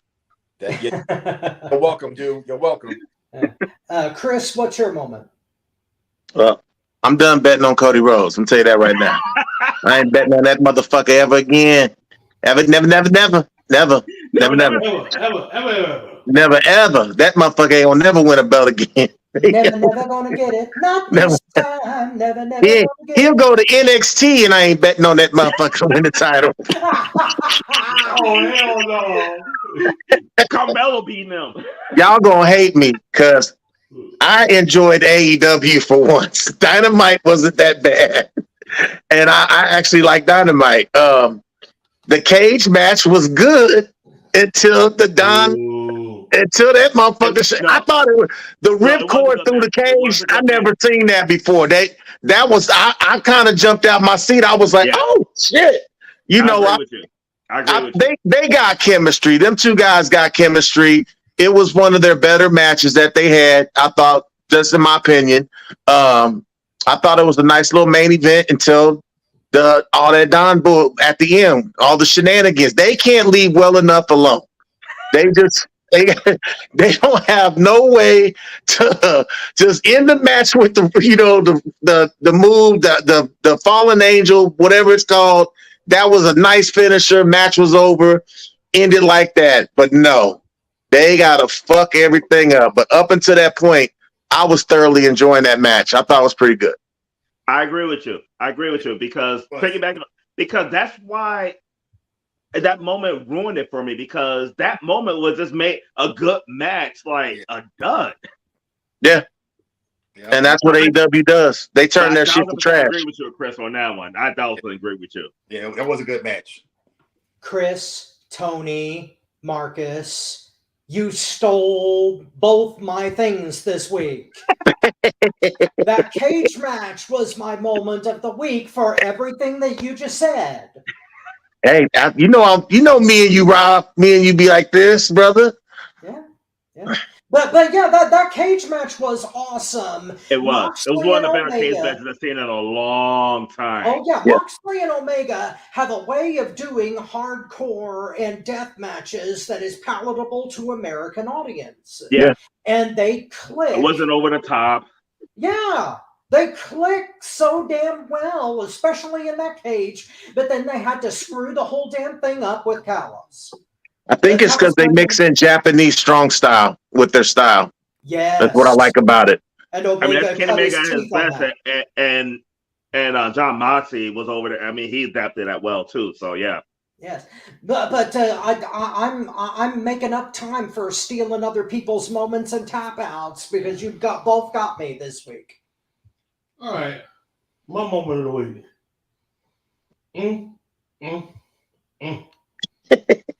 Y'all get ready. Get ready for it. It was on Raw. And boy, she came out raw. Oh, I'll go in raw. She had on a missing t-shirt of Becky Lynch and was passing out business flyers to Becky Lynch. It was Trish Stratus, baby. Trish Stratus clowned that day. She was not playing. She is coming back to show I am the supreme woman. Yeah. I am the supreme woman's champion.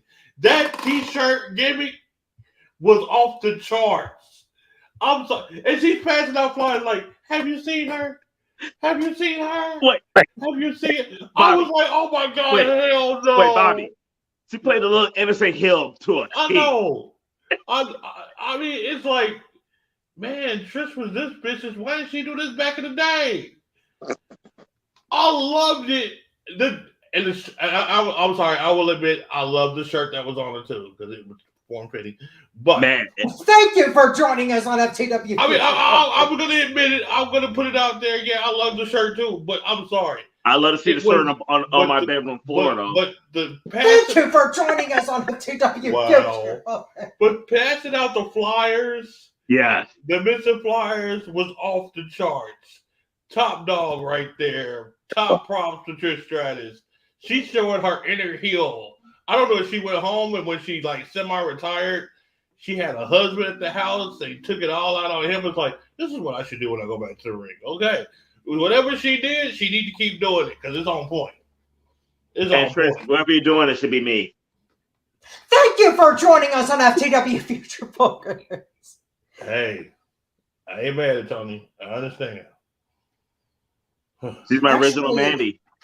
Actually, according to my calculations, I think Trish has a 5-year-old now. She was pregnant when she went to the Hall of Fame, so being a mother of a toddler would be frustrating. I relieve all the stress. Thank you for joining us on FTW Future Focus. Wow. See, now I wasn't even thinking nasty that time. I was thinking of helping her with the kid and. Oh, I was thinking nasty. I was thinking nasty. But when it comes to Trish Stratus' work, I'm gonna quote Chris on this. There's levels to this shit. Yeah. And she came back like, I'm gonna show you bitches how to do this shit. Yes, she did. The missing shirt. Oh God, I want that shirt. I do too. I want that shirt. I'm sure it's on WWEshop.com right now. She's on WWE. It wasn't my moment of the week, but it really was though. And the best part about it is my boo Trish. And anybody that know me, Marcus, you know me for a long time. You always know, and that was my boo. And for her to do that shit to that fucking bitch Becky made it even better for me. Tony was tripping because I popped hard on that one. Pause.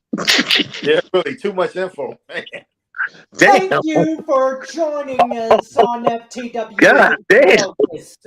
I wasn't even thinking. Tell me what you really do at home, but damn. Oh, dude. Hey, get off his ass because I've been popping hard on Trish for years. Thank you for joining us on FTW Future Focus. Marcus, leave, damn it. Hell yeah, I was about to leave. I was about to shut the show down. What do you think I've been trying to do for the last 2 minutes? You know the one time I tried not to be nasty and it still comes out. It comes out nasty as fuck. Oh, God help me. All right. Oh, Canada. Yes. No, you're right. You're right. Before we move on. Oh, scissor me, Trish. Oh, thank you for joining us on FTW Future Focus. Oh, let's move on to the next topic. Thank you, Marcus.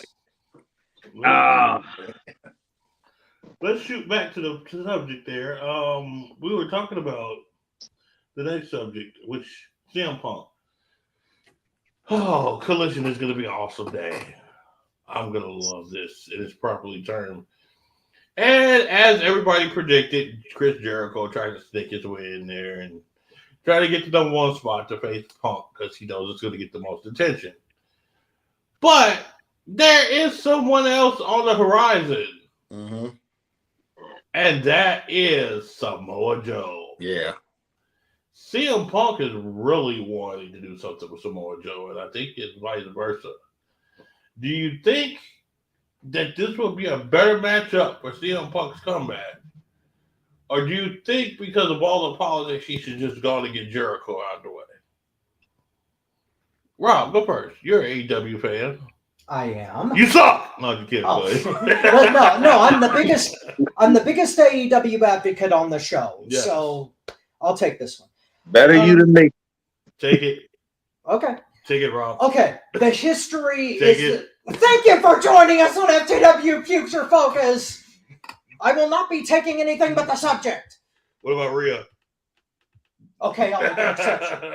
Thank you for 20. No, okay. There's history here. In Ring of Honor, Punk and Joe had a trilogy that is already famous. If they have another trilogy leading up to All In, with the last match being in Wembley, that will rock. That is what I want to see. And regardless of whether Jericho introduced himself into this match, if they had a three-way dance, not a triple threat, but a three-way elimination dance between Punk, Jericho, and Joe, I would love to see that. Because Jericho has never fought Joe, and I would love to see that match too. So I agree. So what we're talking about here is just a bouillabaisse of delicious jambalaya goodness that would do honor to professional wrestling. So yes, I want to see Punk versus Joe. I don't care if it happens on Collision or Dynamite or anywhere else, just so long as it ends up in Wembley. Okay, my question is this. How the hell do you compare Jericho to Jambalaya? Because they both start with J and they're both spicy. Oh, hell no. No, Rob's on point on that. Y'all be Rob wrong. I get you, Rob, on that. I don't. Go ahead, Tony. Me personally, I'll be honest with you. When I heard about Punk versus Small Joe for being who he's gonna basically come back, I was kind of like, be 1,000% honest with you.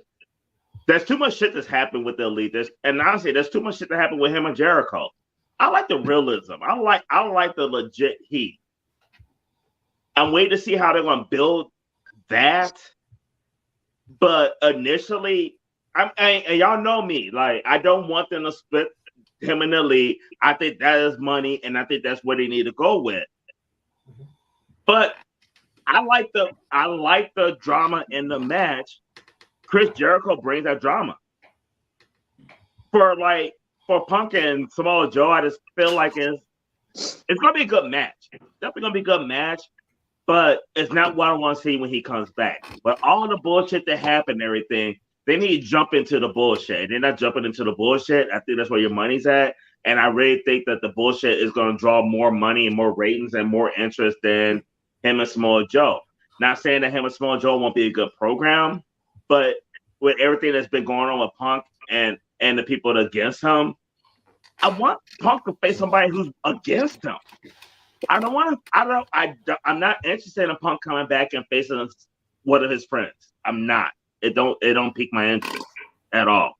Not like that shit would. Who's next? Is it Chris or Marcus? Go, Marcus. I'll go. Normally, I would agree with Tony. I think that, especially with the Wembley show coming up, jumping in with Jericho will probably be the best route to go. But here's what scares me about that. I'm going to run some names by you guys. Orange Cassidy, Eddie Kingston, Ricky Starks, MJF. Jericho likes to jump on the hot baby face, and he kills that program. And that what scares me about. I can see Jericho's eyes lighting up at the chance of working with Punk, because he's going to be the nuclear hot baby face coming in. And I mean, all of Jericho's programs have been shit. He has not had a good program. I don't remember last time he had a good program. And I think maybe Punk can save it, but I don't know. This Jericho has just been really disappointing me his whole AEW run. But on paper, yeah, he's I've been, I'm the biggest AEW proponent, and I thought they messed up with the Hardys returning and other returns where they didn't jump right into the hot button issue. So that's why I really do, regardless, even if it's Jericho, I think they should jump right in with that. They got enough time. Was it June 15th? That's enough time to build that program up to where we mega hot going into Wembley. Right on. Okay, Chris. Yeah. Normally I would agree with you guys, but the EVPs and Jericho come with shenanigans. Jericho comes with a faction also. So if you fight Jericho, he's got to worry about the shenanigans of his little cronies. He can trust if he goes up against Samoa Joe, there ain't gonna be no shenanigans. He can come back, get his feet wet, have a good match. Not only that, Joe's a heel right now, and we know Joe's a good promo. So you get them two on the mic going against each other, they can create something over these next few weeks going into that show. Then you get enough time to negotiate, see what's going to happen with these EVPs, and we can set that up for Chicago. Because to me, it needs to happen where the shit went down at. It needs to be in Chicago, where I think that's where the biggest show for that's going to go down. It needs to be right there on CM Punk stomping ground, where it's him and FTR versus the EVPs, because him and the FTR are the most affected by the EVPs, period. Fans were chanting FTR's name, and they weren't even fighting on the card that night. And then we all know what happened to CM Punk. We ain't seen the biggest guy on your show, your biggest star, because you were jealous of him. Y'all pushed him off the show, basically stripped him of his title, and now he's getting ready to come crawling through the door. So I think he's basically thinking, what's the safest way for me to come through the door? Let me fight one of my buddies. Let me fight one of the scariest guys on the roster. Well, I'm just saying, Joe's probably one of the biggest professionals on the roster. Yeah. Everybody knows that. Yeah. Him and Joe's gonna put on a show. Joe's believability. He come on, and him and Joe we gonna think they hate each other. We really are, and they're gonna go to war. I mean, their trilogy in ROH is legendary. So, I mean, I wish there was an AJ Styles he could come back and fight. We still haven't got him and Daniel Bryan. We still got to give Daniel Bryan center him. You know what I'm saying? So, I just think Joe's the safe bet. Come back, get your feet wet, and then let's worry about these EVPs and get that shit over with. Chris, I actually would rather see Daniel Bryan be his first opponent than Joe. Right now. I disagree. Well, because Daniel Bryan's dealing with the EVPs right now, too. So they got the common enemy, you know what I'm saying? Well, match-wise, you're comparing like caviar to foie gras. It's still gourmet food. It's still going to be delicious, right? Whether it's Danielson or Joe, or even if it were Omega and the EVPs. Eventually, we're going to get some damn good wrestling out of this. Let's just get his ass back in the ring, you know? As long as people get the adults in the room and everybody cooperates, we're going to do some damn good business here. Bobby, you're up. How can I say this? You're going to be Mr. No Fun, aren't you? Oh, without a doubt. Yeah, because I'm sorry. It's kind of bullshit Jericho tries to put himself in a position like that. Something goes good, he wants to jump on the boat. But then he wants to talk shit behind his back when shit was going down. It's like you got to join the boat to get yourself popular, but you want to shit on the man when he's having problems. That's where I got a problem at it. I'm looking at it like this. You got, Samoa Joe. Badass wrestler.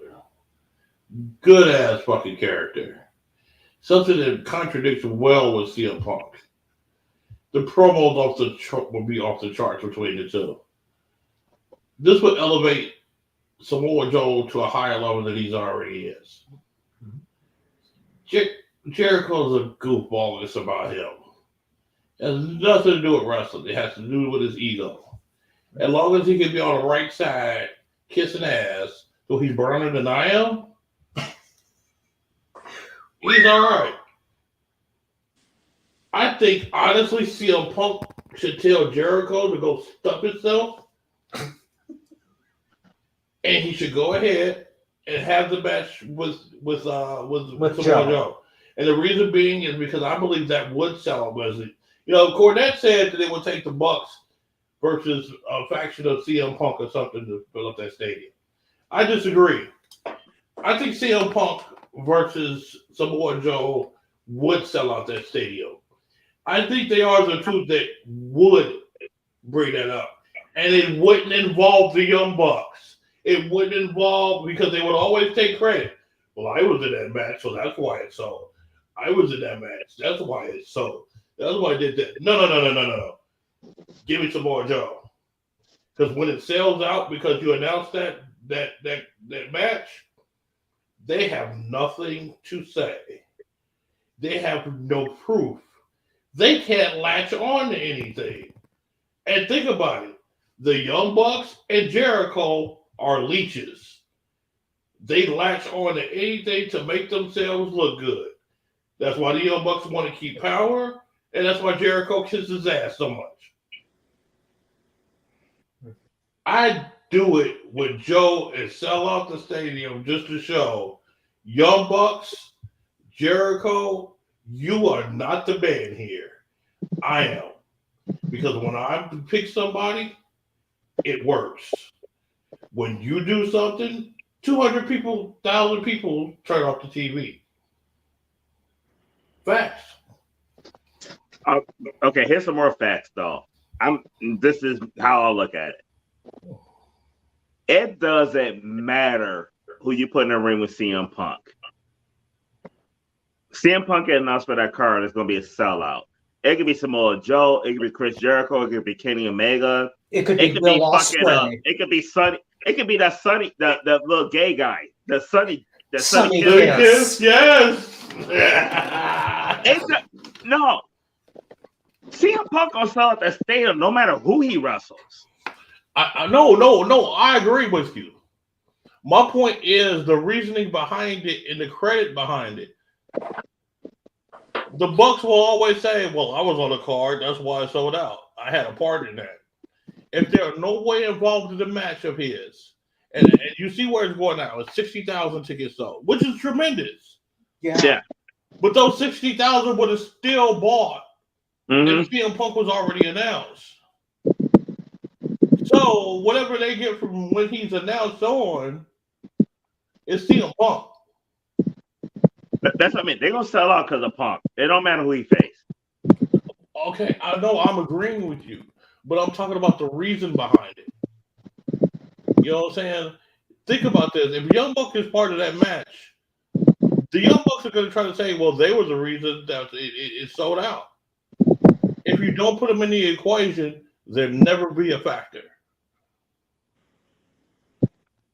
I think there's another bigger thing here. AEW itself. AEW is because a symbol of rebellion against WWE, especially after the Endeavor merger. That is also driving the sales. On top of Punk being part of that, we're talking about the potential to sell all 90,000 tickets without announcing a single match. The only person that's been announced on this entire show is Will Ospreay.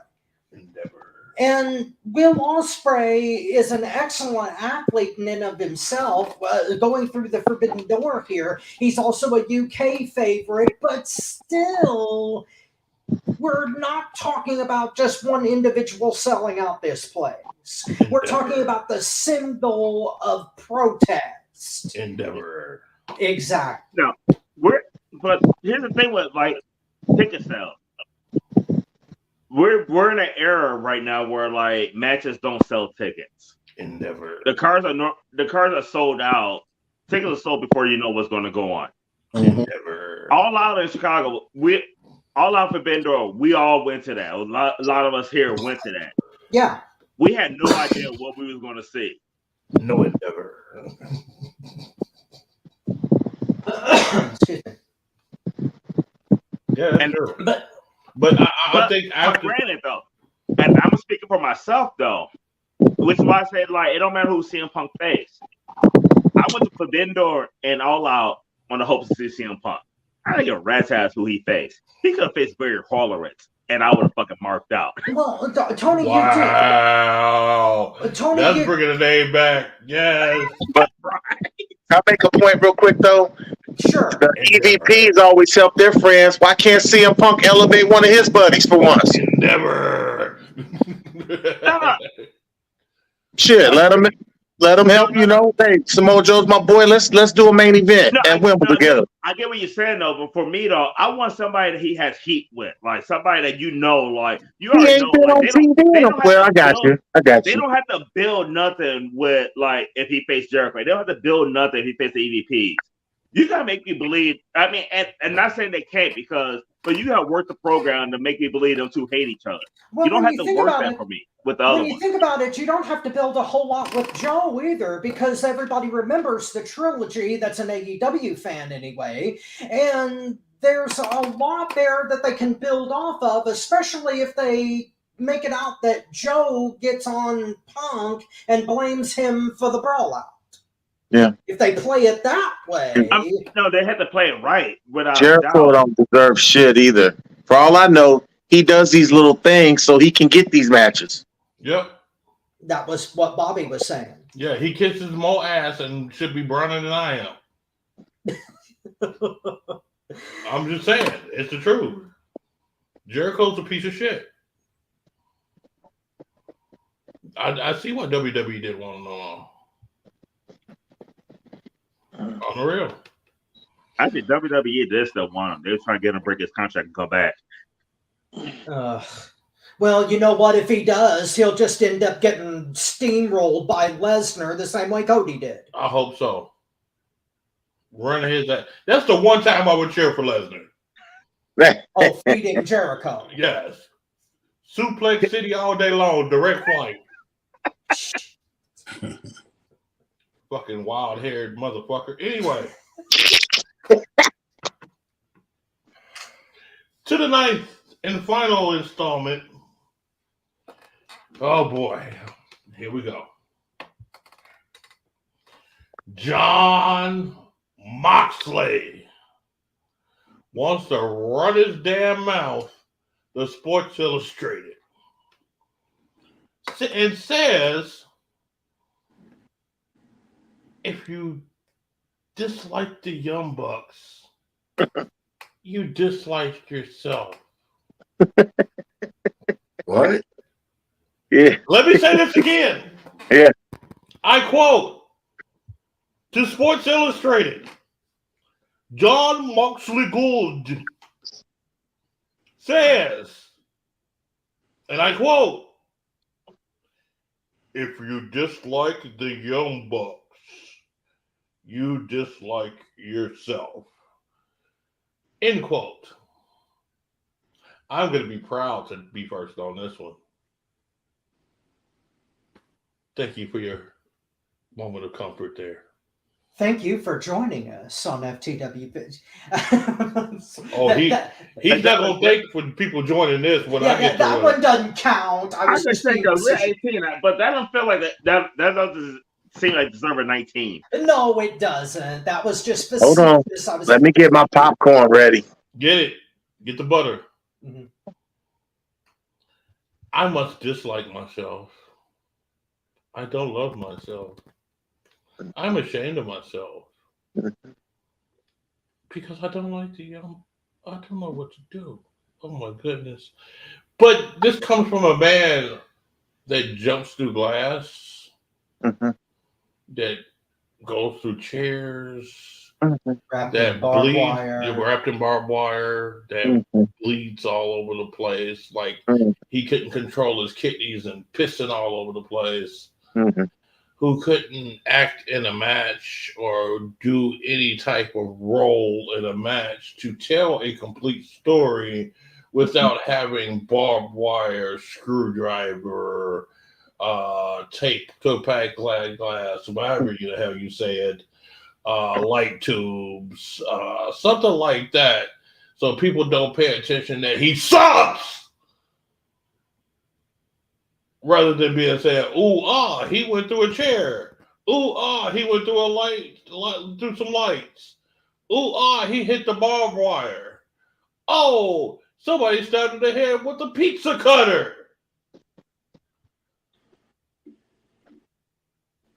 You know what we don't like the Young Bucks?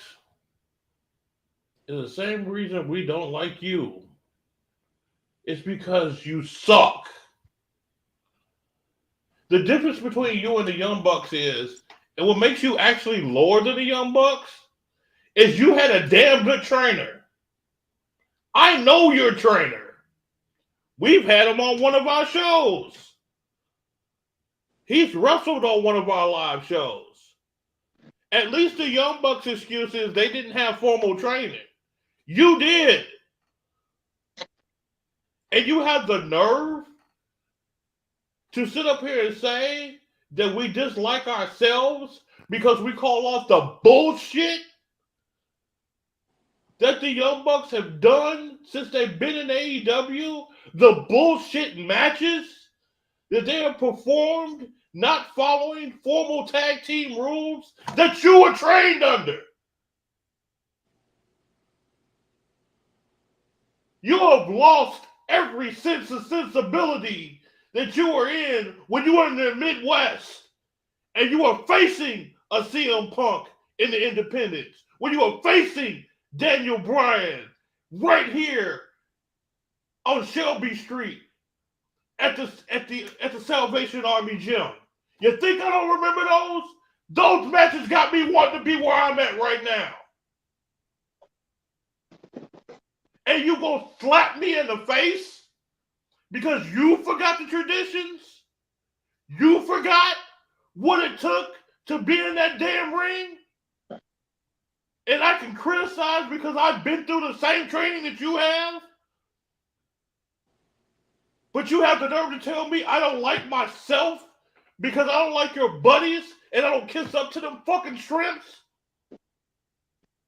Fuck them bitches. And fuck you too. I don't give a fuck what you go through. And if you got a problem with it, you remember this face for me being a rookie, you know where the fuck I'm at. I'm sorry. Your trainer, and I was so ashamed of what you just said, I'm not even going to say your trainer's name on the air. And I got mad respect for this dude. Because this dude is a fundamentalist. He teaches you the right way. He teaches you everything. He puts the psychology in your brain. It's what made you to get the opportunities you did. And that statement that you just said shitted on everything that he did. It pisses me the fuck off. Because people like you, they got millions of dollars in your pocket from what you did and what you learned. You basically turn your back on it with that one fucking statement. Everything you have done in that ring, especially since you got in AEW, shows you don't love yourself and you don't love this business. You love that money going in your pocket and you love kissing ass just like the Young Bucks. So since you like kissing ass so much, I'm tall enough. Kiss mine. Tony. I got a completely different take on it, to be 1,000% honest with you. My take is completely different. Two things. Number one, he's a heel. He'll say heel shit. He's a heel right now. So, like, when he'll say some shit that you don't agree with, they're fucking heel. Tony. And also, too, like, and the Young Bucks are his buddies. If I was in wrestling and Cooper was wrestling, no matter what Cooper was doing, whether I agree with it or not, I'd have his back. You have your friend's back. So I don't really have a problem with what Moxley said. I don't agree with him. I'm not a huge fan. I used to be a fan of Bucks. Used to love them. When they were in Ring of Honor, I actually loved the Bucks. So I was a huge fan of the Bucks. I don't hate them like you guys do now, but I'm not as big of a fan though. But I get what he's doing though. I mean, like, he's a fucking heel. When you interviewing a heel, whether it was Sports Illustrated on the program or whatever, he's a fucking heel. Stay in character. You're a fucking heel. Okay. Let me go next, Bobby, because okay. I mean, well, because go ahead. For me personally, y'all know I hate Hulk Hogan. Yes. I hate one of the most popular wrestlers in the fucking world. Yeah. People defend Hulk Hogan left and right. There's people that was like trying to justify Hulk Hogan being a better wrestler than Ric Flair because of his popularity. Yeah, somebody did say that. Jericho said that, actually. It's Jericho. Think about it. What, that Hulk Hogan is a better wrestler than Ric Flair? Yes. Holy shit. Jericho actually said that Hulk Hogan is a better worker than Ric Flair. But he ain't the only one. It's been said several times. A lot of people have said that. Well, you like who you like. The only thing I'll say on that is... Let's unfinish. Go. No, my point is, like, it don't matter who said it or whatnot, but, like, for years, I've heard how crazy I am that I don't love Hogan. Not as much later on as now, but 80s and 90s, a lot of people always would say retarded shit like that with Hogan. I don't hate them for that. If that's your guy, you like him, fine, and whatever. I don't hate you for saying that about me. I'm sorry. So, like, your opinion on somebody, yeah, especially, and you're saying that as a heel. If he's a baby face, I'll probably have a bigger problem with if he's a baby face, but he's a heel right now too, though. But those are his boys. He supported his boys. If I was in the business and I have friends in the business, I'm going to support my friends more than anybody else, no matter what's going on.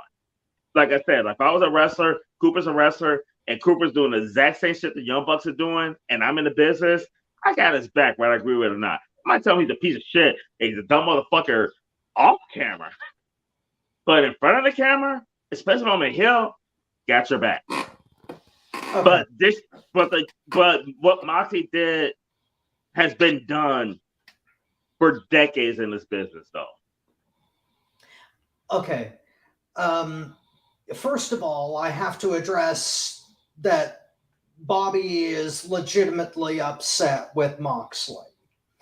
And I understand why he is, because he believes that Moxley violated a trust. And to a publication like Sports Illustrated, that's a legitimate thing.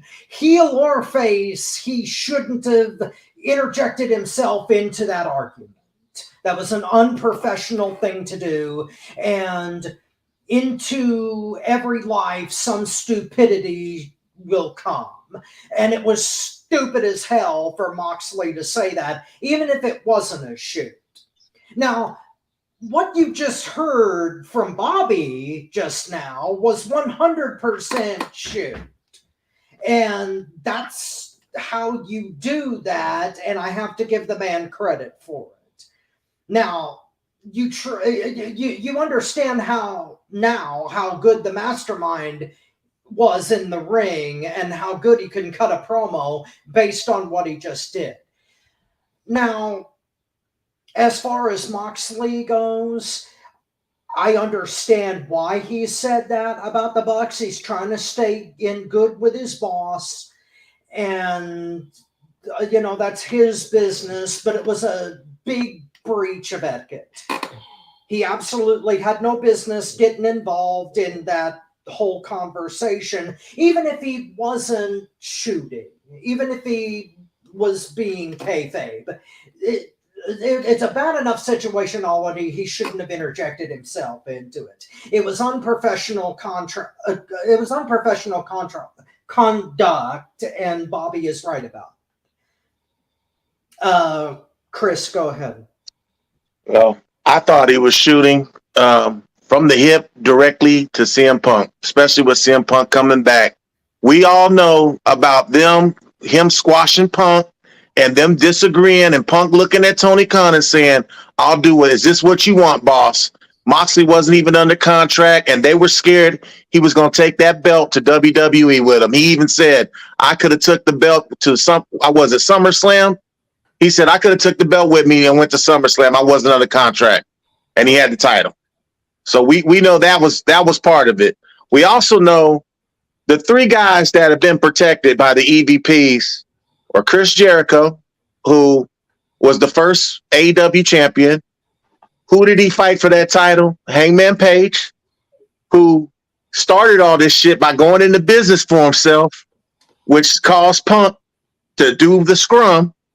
And he's been protected, and nobody's done shit to him. Boy. And Jon Moxley, who's the highest paid guy on the roster, because until CM Punk and Daniel Bryanson came, who we never could have imagined, he was their highest profile WWE guy at once. So they put the bag on him. $6 million a year. That's the bag. Okay? Who are the guys that got shit on? Cody Rhodes, he cut out. CM Punk, we ain't seen him for almost a year in FTR, the best tag team in wrestling. So I thought Moxley was shooting directly at CM Punk. He said it so subtle. These guys know what they're doing. He cut a nice little promo where he's like, if you don't like the EVPs, you don't like the Bucks, he basically saying, kill yourself. You know what I'm saying? He picked his side of the line of the war, and he's standing with him. So he's basically saying, like, hey, it's on. This is the side I'm standing on. And he picked the wrong side, to be honest with you. Boy. But he's on the side standing with the $6 million. So I can't even get mad at the guy. Stick with your little money. But you know what? You could kick rocks, dude. I'm never going to be a fan of this guy ever again. But this is one. Let me say this real quick. He might be standing with $6 million, but he's standing with the guy that can produce $52 million a year. Exactly. That shit ain't going to last forever. Marcus, go ahead. Well, damn it, Chris then took what I was going to say. I really think because it couldn't be a heel promo, because as a heel, you don't put over the baby faces. So, and that's what he did. He totally put over the Bucks. So that's why it couldn't have been.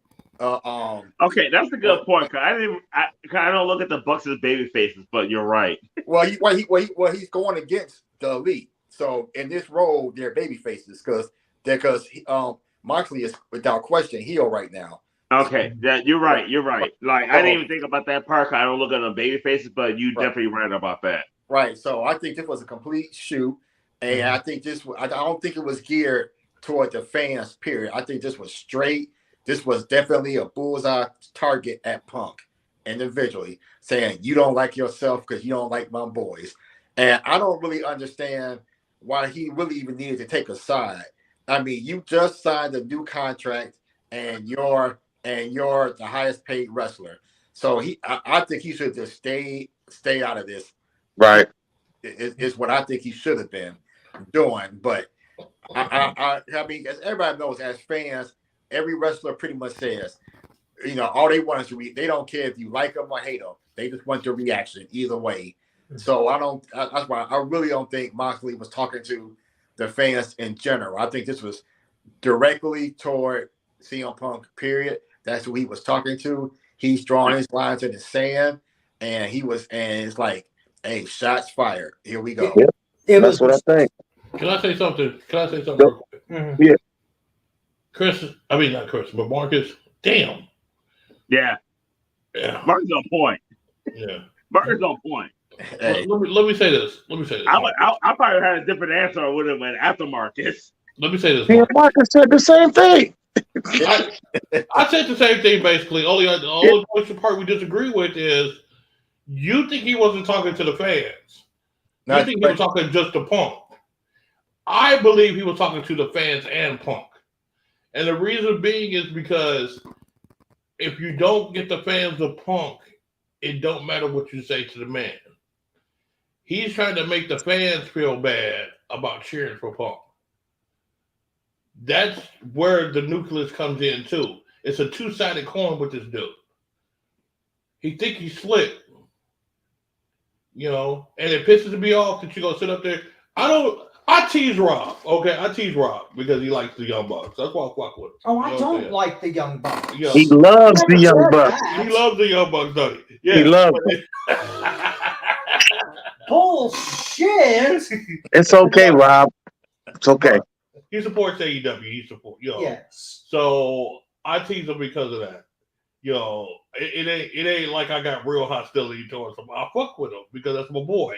I like messing with him. But when you come up there and you say a statement like that, that goes beyond wrestling. Yeah. That's genuine ass kissing. Like I said, they should be browner than I am. I will continue with that theme for the rest of this show. They should be browner than I am. Because you're trying to control a narrative that you know your homies was wrong in.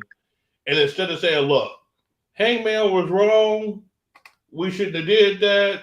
Right. I wish he would have did something, or not said nothing at all. Which would have been the best thing. But you want to put your 2 cents in there and tell a lie to try to change the narrative. If it was the truth, I wouldn't give a shit. It'd be like, okay, he's telling the truth. Right. That's why I don't have a problem with what CM Punk did, is he was telling the truth. Right. But this motherfucker want to lie and think it's okay. No, dude. That I know his trainer, and that's what makes me mad. I know who he was trained by. This dude is one of the most honest, respected people on this planet. Man. If he had another live show again, I have him back. I have him and his girlfriend back. Mm-hmm.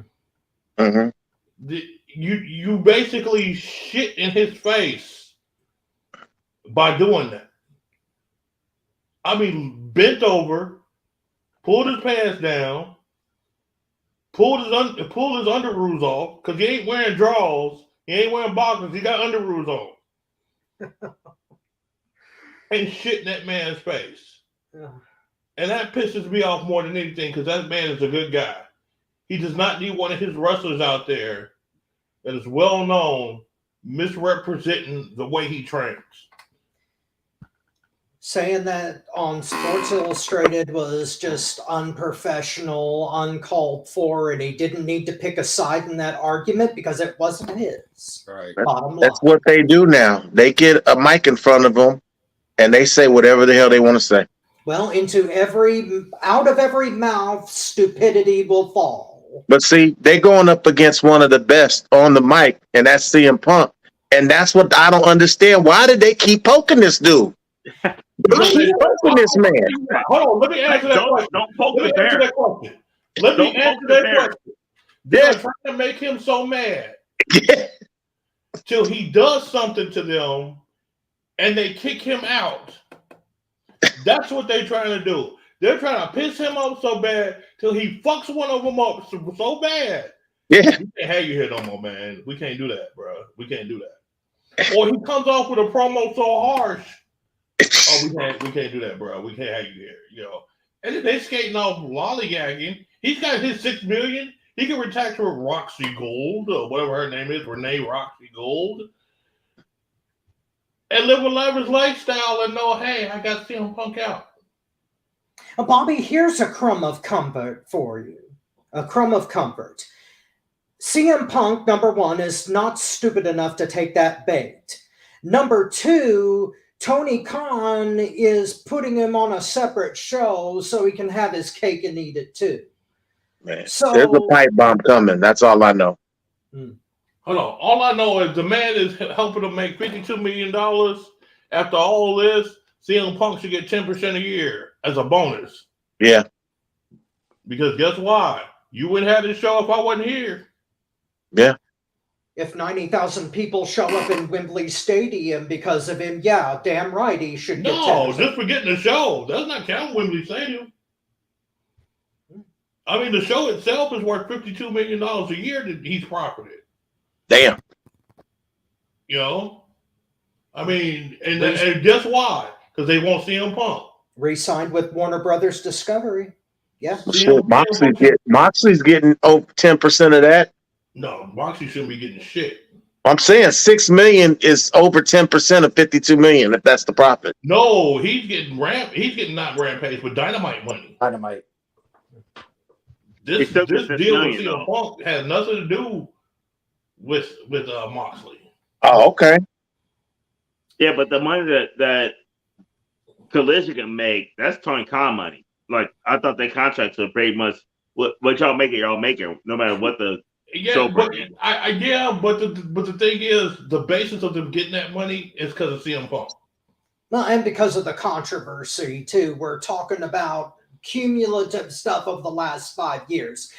Warner Brothers Discovery really loves what AEW does. That's why they're taking this cut of it. What do they do? They gave an alternative. I'll answer that. AEW. Wow. He said AEW does. What do they do? They give an alternative to the WWE. And So does granted, not TNA. everybody likes it. Not everybody likes it, but AEW is different. That's why Warner Brothers wanted it. So is Impact. They got a 6-sided ring. Impact, although they have good wrestlers, is Impact more broken different than AEW right now, to be honest with you. I mean, Hey, AEW Josh Alexander's one of the best in the world. You got him. Moose. I know. I'm not saying that Impact doesn't deserve a spot. I'm saying that Warner Brothers brought up Impact is AEW more from the different ground up. because like AEW is thriving on like ex-WWE talent, which don't feel different. It's not all ex-WWE talent. There's homegrown guys in AEW too that do make an impact. Not on Impact, but they make a difference. But hold on, I'm looking at a girl. What's her name? The girl that's married to Josh Grisham. Jordan Grace. Yes. Oh, my God. Man, that's Her and Naomi. Motherfucker. Did you see? Right. I want to show that clip, and I'm going to show it next week where her and Naomi got together. Naomi's been looking extra good. Boy, that little outfit. Hair and everything. Oh my God, that outfit she had on. I'm gonna have to start claiming her. Her and Liv Morgan might have to be my little Oreo cookie. I want to be an Oreo cookie. Wait. Thank you for joining us on FTW Future Focus. Well, but seriously, wait, who was the one last week that mentioned Jordan Grace as her dream opponent for Naomi? Okay, you did. But who mentioned Jordan Grace a long time ago? I've been talking about that bitch a long time now. Marcus, I like when they mention the times they were right. Exactly. Gentlemen, you're all right. You're all correct. Marcus right a lot of times, Chris. You're not. What? All I'm gonna say is, Chris, they made that belt for Cody Rhodes, huh? Oh, don't. They made that belt to stroke their own ego. Hey, man. That's a true nightmare. I didn't know Cody Rhodes had the Miz problem. Okay. No. Yeah. Miz gonna do better than Cody. Yeah, that's true. Eventually, everybody but Bad Bunny in WWE is going to have the Miz problem. Yeah. Bad Bunny's got championship written all over him. Damian Priest can't smell a title shot. They hop to it. Damian Priest can barely spell a win. And we want. Why is Damage Control still the guy? And why don't they cut Karrion Kross's hair back off and make him a monster again? Because this dude looks like a detective or some shit. I'm like, who the fuck? Like, I think he's gonna solve some crimes and shit when he come down to the ring. I'm like, Rumble reincarnated. who the fuck? It's stupid. Gentlemen, if I could operate and sell the drugs that WWE Creative are on making these decisions, I would have more money than Jon Moxley. Okay? Everybody should have more money than Jon. Has anybody seen Braun Breaker? Still in NXT. Oh, we'll get a t-shirt of him. Actually, we'll get a t-shirt of him missing. Actually, to tell you the truth, not Jon Moxley, but Braun Breaker, that's going to be a subject for next week because there's some news about him that I want to get your reaction off of. Yeah, because he's doing good heel work. I'm telling you. He's we're going to discuss that next week. Hmm. We're going to discuss that next week. Okay. But guys, we are out of time. He's the son that Big Papa Pump always wanted. Mm-hmm. we are officially a chip off the old block. We do want to thank you, Tony Motown Island, for being on. Thank you, Marvelous Marcus Buckley. Thank you, the Gadget Man Chris Woods. Thank you for being here in the studio with me, Robert Black. I am the host of Mastermind Bob Rogers. We're going to have a couple of big announcements next week. So everybody, I want you to tune in. Tell your friends, tell your buddies, tell your homies, tell your cousins, tell your ex-girlfriends. If they look good enough, I'll take their number. Okay. And, Thank you for joining us on FTW Future Focus. See you next week. Yeah. We hit 20. No, but seriously. Tell everybody to tune in next week because we got some big news coming up that's going to probably shock everybody. And I'm going to make some people mad. Guess what? Thank you for joining in, guys. And we will definitely see you in the future. Happy Mother's Day! Happy Mother's Day, Mom. Happy Mother's James Brown for you. Happy Mother's Day. Happy Mother's Day, mommy. Oh, how you feel, brother? Feeling good. You feel good? Feeling good. There's so much bone, brother. How you feel, man? I feel all right. I call your name. I don't want no people to know you're in here. How you feel, brother? That jam. Sure getting down. Look at him. Ha. We're gonna have a funky good time. We're gonna have a funky good time. We're gonna have a funky good time. We're gonna have a funky good time. Let's take 'em up, Fred. We gotta take you high. Yeah. Ow. All right. You wanna do it again? You wanna do it again, huh? Yeah, let's do one more time. We gotta take you high. Yeah. Hey, brother. Yeah. Now I want everybody. Let Fred blow about 2 choruses. And then I want to wave in. Let's go and do that. We did this now. All right. Yeah. All right. I'm gonna get that fella with the little horn over there. You know, James Horn on me.